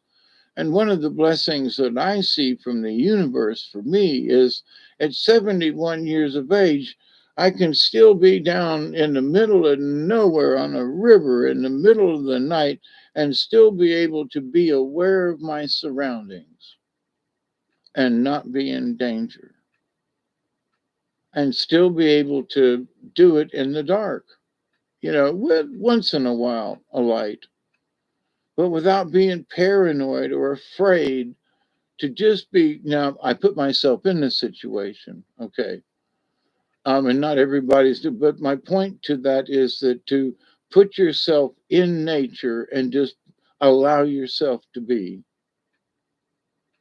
period. Just allow yourself to be, but then also feeling the energy from nature, from the universe. And sitting out on the lake the other night waiting to get up the boat ramp was that feeling again of being, just being, to be, therefore I am. I am, therefore I can be. I can be whatever I want to be, therefore I am. So that's how we are in this world. And I continue to pray that each and every one of you will continue to learn how to accept and receive the knowledge, the healing, the wisdom, and the many blessings from the universe. Because, just the idea of accepting, well, wait a minute, what's out there in the universe that, can help me? Well, don't know at the moment. Calmness, says Scotty Boy, that's one. And Amber says, yes, sir, we are blessed even when it's hard. Yes. clean underwear and socks. That's funny. That's funny. Yep, clean underwear. Yep. Um, I got nothing to worry about. Oh, I got clean underwear. I understand. Yeah, and the other night, I get out of the boat, right, and docking it up and getting ready to, haven't backed the truck up yet to get the boat. So I'm standing at the end of the runway, the the ramp, and I get out of the boat and everything's fine. And I always got a walking stick with me because I'm teeter tottery and don't, and I can stop here and get my balance really good. So there was one of them times and I'm getting out of the boat and I'd had a little bit to smoke while we were waiting to come up the ramp. So I got out of the boat and trying to test how deep the water was. Well, it stepped up really steep, like about a foot in about that much distance. There was a yum. So the boat's sitting in the deep part, and I'm standing on the sandbar kind of like, and the next thing I know, I am falling straight backwards on my ass. Well, I got this pair of shorts that I'd been wearing, and they were dirty and nasty, and I wore them on purpose. And I said, if it was nice out, I'd just, get in the water and wash me and my shorts off, right? Well, I fell without any warning, plop into the water. Didn't hurt me, surprised the crap out of me, falling backwards like that. And by myself, blah, blah, blah, but, didn't knock me out, got up. But I was proud that I had another pair of shorts in the truck, is where I was headed with this. Because I was soaking wet. Glad they were shorts and not long jeans, because that would have been really heavy on me. And trying to trudge around in the water and getting the boat back. But, so glad for the shorts. Good idea. But that extra pair of shorts that I could get into as soon as I got the boat on the trailer was very grateful. So take that extra pair of socks and shorts. Absolutely. Take that extra pair of underwear. You got it, brothers and sisters. That's how you be prepared. So, ooh, I fell in the water and I got, yeah, but I changed. I had an extra pair. Nanny boo boo. So falling in the water was no big deal. But in the past, I've seen other people. Well, I fell in the water and I got all wet. Well, didn't you have an extra pair? No. Well, why not? Well, I didn't think about it. Well, then it's your dumbass. Ride home in wet jeans and it, with sand up your butt. Because in that little bit of time I was in the water, I got sand up my butt. and riding home with sand up your butt is just no fun at all. Um, and the water wasn't deep enough for me to get in and like slosh it out. But besides that, I had my driver's license and everything in my pocket. But anyway, so I love you all. If you're not doing anything later on, a literal stump. Life threw a big stump at me yesterday, but we are warriors. Put a bandage on it, move forward. Oh yeah, stump your toe. Oh God, I got a toe on my left foot that just I keep I keep stubbing it and breaking it, and things fall on it. Oh my God, literally. But I'm riding home bare ass. Oh, instead of being in, but see, that's the point about having extra clothes or extra shorts. So it's like be prepared. Go ahead, fall in the water, but be prepared, to have dry clothes, or at least be able to drop your drawers and dry off with a towel. And do something. But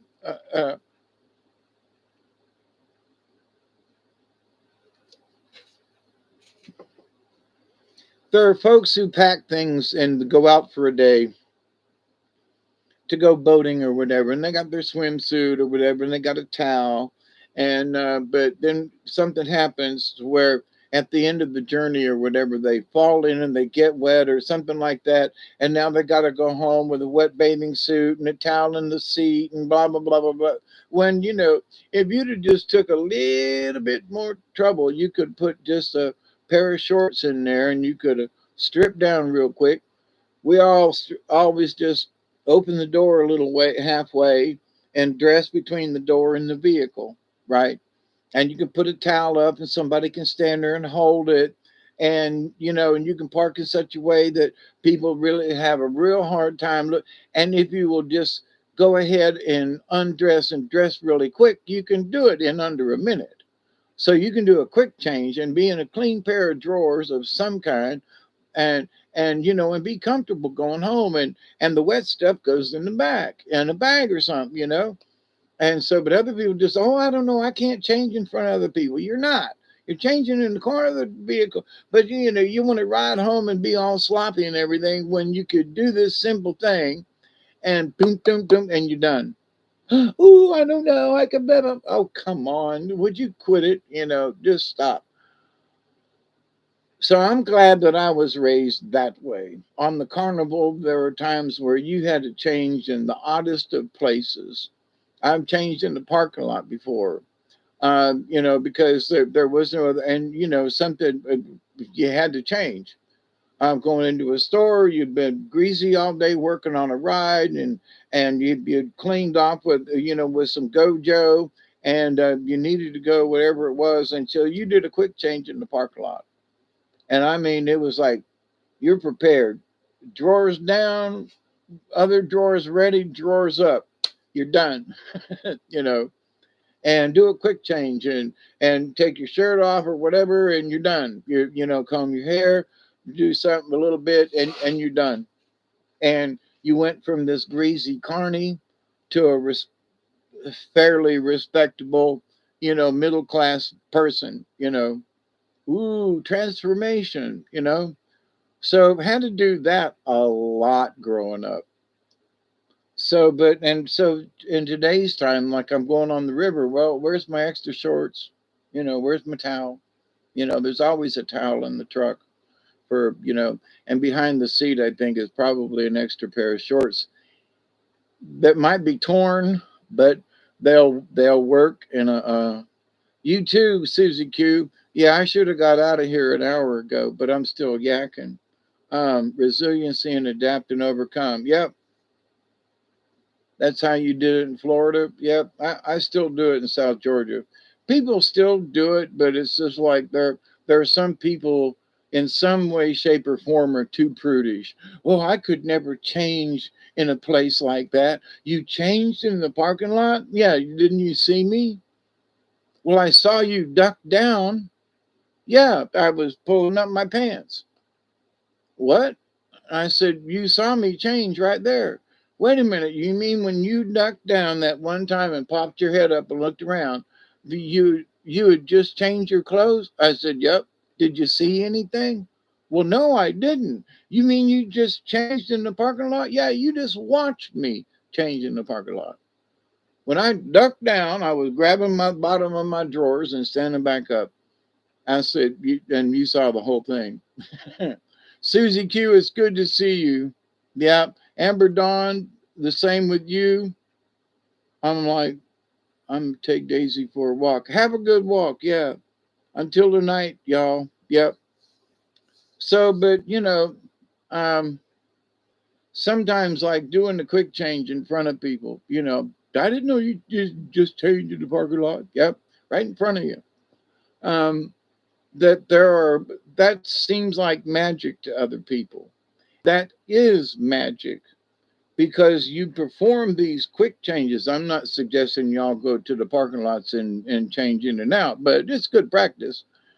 But the idea, though, that you can do it and it's like magic, and if you keep an aura around you, like I look around and say, okay, there's somebody way over there, and there's somebody way over there, and I see a car.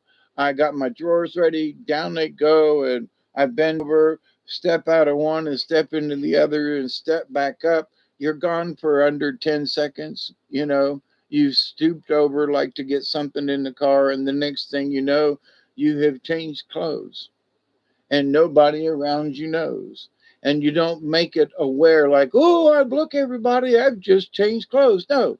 So, but it's the aura that you put around yourself, which is useful in a lot of situations. So the aura that you project is, I was just bending over in the car.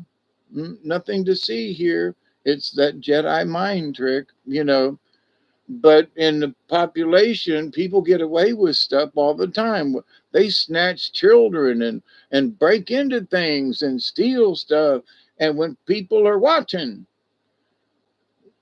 because they have pulled this nothing to see here attitude, and that people that are onlookers go, what? You know, by the time I did little feats of magic and things over the years and stuff, it's amazing what you can get away with by double shifting and doing this with doing change and things for people back in the day. And people weren't paying attention. You give them change for a 20, and you slip them the next, you know, how you count it out to them. You keep $5, you know. And but you got all the money. No, I didn't. Yeah, you did. I counted it out to you, remember? And they you know, but you end up with $5 in your pocket, you know, if you do it right. They won't notice it. They'll see the ones and the 10, and you have the 5 underneath the 10, and when you hand it to them, then you palm the 5, and they get, you know, they get $13 or something. So but anyway, so sleight of hand. So life is like, sometimes I'm not suggesting you go try to steal money. But back in the day as a carny, we learned things like that, and how to, you know, there were some jerks that you just wanted to steal from. I'm sorry. There are some people you couldn't hit them without getting killed, but there were some people you really wanted to cheat just because they were rude and obnoxious. And you just, you know, and the only way you could do it was like to get them. You know, come play my game. You know, I'm going to talk you into this. And then during that time, I'm going to wish you bad luck, and you're going to miss every shot. And, you know, but come on in and play my game, you know, welcome. And one of them was the high striker. I know I'm getting off on a tangent, ain't I? But we used to run the high striker, and that's where you get the big mallet and you hit the thing and it goes up and it rings the bell. Well, when you know how to run it, I mean, when you operate it, well, most people should know. There are some people that have worked a high striker and doesn't really know how to understand how it works. There's a tensioner bar that works a spring that flips the thing skyward to ring the bell. Now we set it to where a lot of people can ring it. The trick is that the square rubber pad that sits on top of the anvil that rotates, that flicks the thing skyward with the spring, um, you have to hit it square on top of that pad. You can't glance it off the side or off the front or off the back. You have to hit it square and with enough force. It's not an overly amount. You don't have to pound it to do it, but you have to hit the mallet square on top of that pad. That's how we set it up. So I learned at the age of 15 or 16, I think it was, in that area, how to do it with one hand. And I've talked about this before, and I still use the same technique when splitting wood. In fact, fall is coming. It'll be time for me to start splitting wood with one hand again. I think I'd rather be the greasy carny traveling the country, spreading happiness and enjoyment. We tried our best. I wouldn't want someone to do that.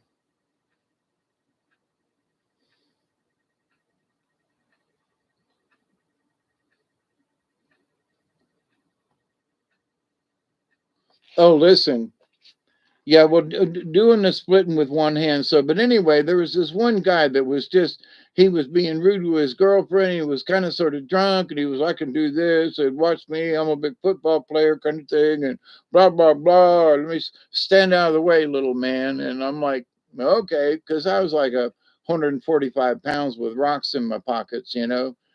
And I'm like, he says, you know, this thing is, you know, it's only for strong men. And I said, well, you know, one of the girls said something, and I said, well, it doesn't necessarily take a strong man, but it takes a smart man. They was like, wow, what do you mean by that? And so I took the mallet and I in one hand, and I swung it and hit it, rang the bell. So now I had just challenged him. It's not how strong you are, it's how smart you are. So now this some bitch is forking out money. I'm gonna play this. I'll show you how it's done. And stand back, everybody. Well, the first time he hit it, he glanced off the side to the right. And it went up about halfway, and everybody laughed. Well, this pissed him off. Now you gotta hit it 3 times. And if you hit it once, you get the really show enough little plastic booby prize. But you got to hit it 3 times to get the bear, right? So now he's already lost. So now he's just going to pound this thing to death his next 2 tries. So the next try he hits it off the front, it doesn't go much very higher. And the third try, the thing only goes about this far off of the spring. So now the audience and everybody's standing around him, and now people are starting to laugh, and other people are starting to come up now, and we got a crowd around the high striker. So now it's like, all right, come on in and play. Come on in. Who else wants to give it a try? Now he's like already just gave it a try. So now he's got to play right away before somebody else steps in, right? He's got to be the man. You've got to have this rigged. So I took the mallet one more time and went over there and swung it like I do, hit it square, and rang the bell again. Now, of course, this pisses him off, and the audience just yay and cheers me because now I really, without saying a word now, I have really challenged his manly prowess thingy. And I simply did it by knowing how to do it. So again, he went up there and he spent another whatever it was. There were different, if you pay this much and ring the bell, you get this level. And if you pay this much and then you get the big bear if you win at the end. So, he does it again and fails. So now somebody else is going to try it. And then they ring the bell twice and almost the third time. So it's like there's somebody else in the audience that knows how to do this. So now he can't point his finger at me and say that I have rigged the high striker in some way. So now it's become a challenge to this guy. And the more that he tries, the worse he gets because he can't hit this thing square. He doesn't understand. He's just got to use brute force. So I got about $10 out of the guy, at like $1 a shot or whatever it was. It was really cheap. So, had to work him for 20 minutes, but the audience just kept, come on, Joe, you could do it. Try it again, and other people, was going to pay money, and I was like, don't pay his way to do it because he don't know how to do it. You take your dollar and you try it with the mallet, and so I was challenging other people in the audience, because as a guy, that's the only way that you can get people to come in and play the high striker. As a girl, that they can charm guys in. Oh, guys, come in and show me how strong you are, and they can lure men in that feminine way. Kind of, oh, come on and show me what you got, guys. You shouldn't do that with the high striker. Maybe today you can get away with it, but not back in those days. So not in redneck country. So, but to the way that I could get people to play was to challenge them by me knowing how to strike it, being smart with one hand and the mallet, and challenge them. Here, you got three tries. With 2 hands. Let's see what you got.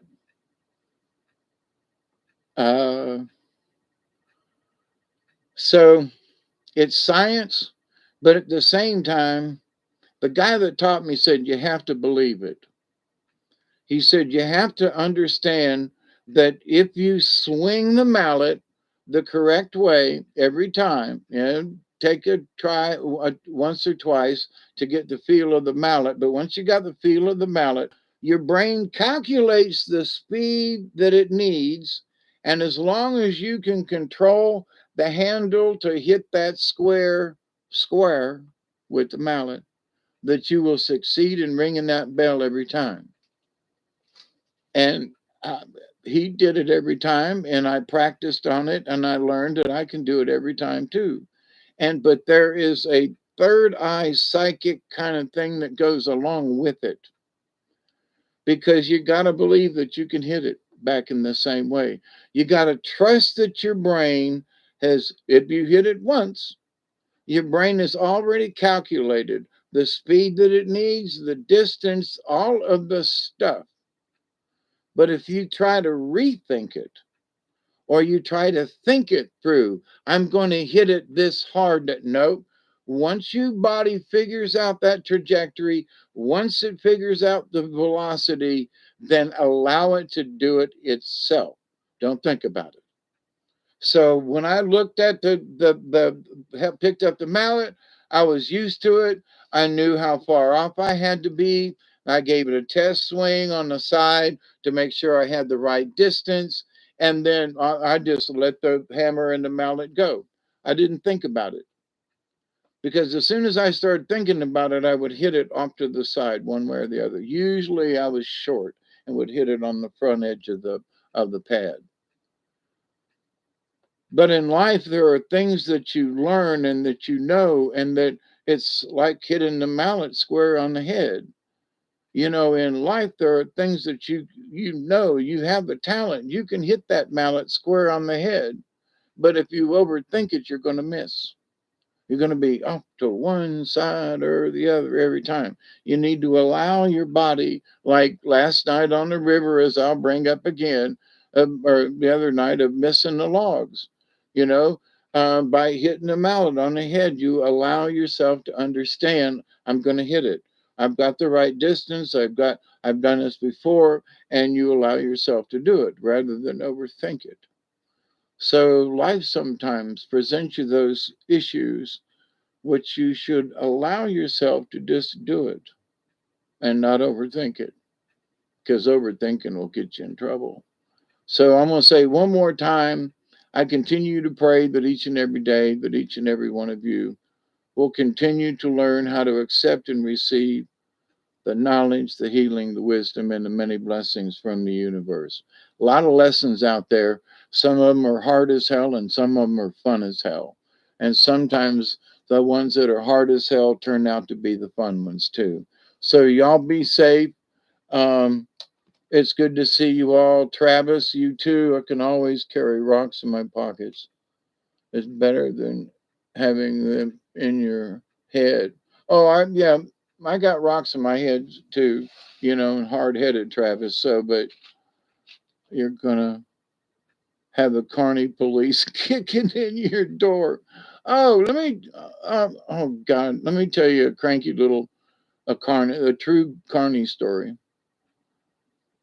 We were playing in Bluntstown, Florida, in the Panhandle, which is very close to Marianna, Florida, which is very close to Chattahoochee, Florida, which is where the Nut House is, or it was the state Nut House.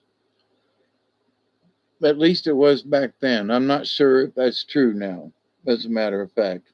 But anyway, so back then, mental health, it was for the state. Oh, you go to Chattahoochee. If you're crazy, you go to Chattahoochee.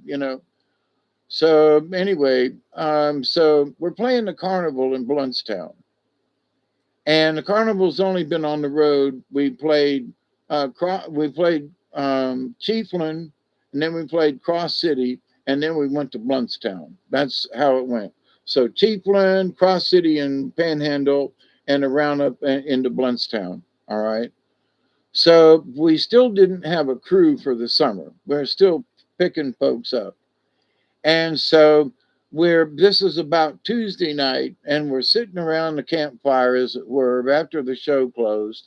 And we're all sitting on a bucket, and we're drinking a beer, and we had some kind of fire. I don't know what it was. It might have just been a candle or a lantern, a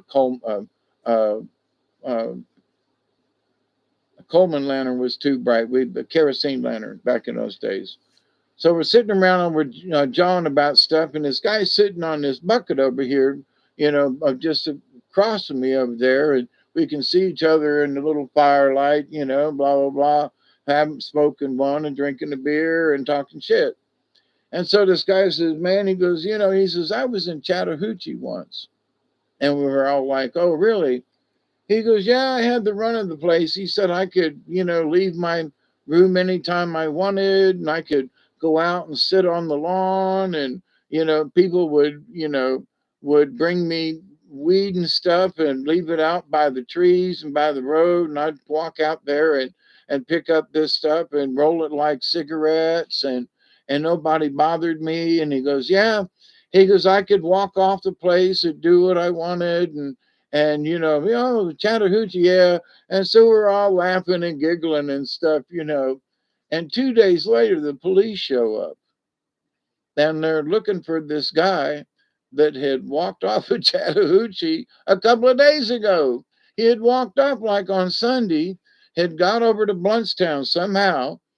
However he got there, saw the carnival, walked up, said, y'all need any help, which we did, in setting up on Sunday night. He stayed over one of the trucks on Sunday night, Monday, and Monday night, Tuesday, and here we were having this chat. And come to find out, he had just walked off Sunday from Chattahoochee State Crazy Prison.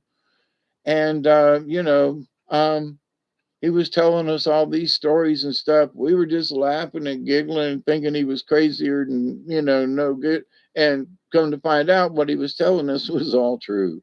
So, but anyway, be careful of strangers. And he was telling the truth. That was the whole thing. He wasn't lying to us. He told us the truth. He must have been on some kind of truth serum. But anyway, be gracious to the world, and the world will be gracious back to you.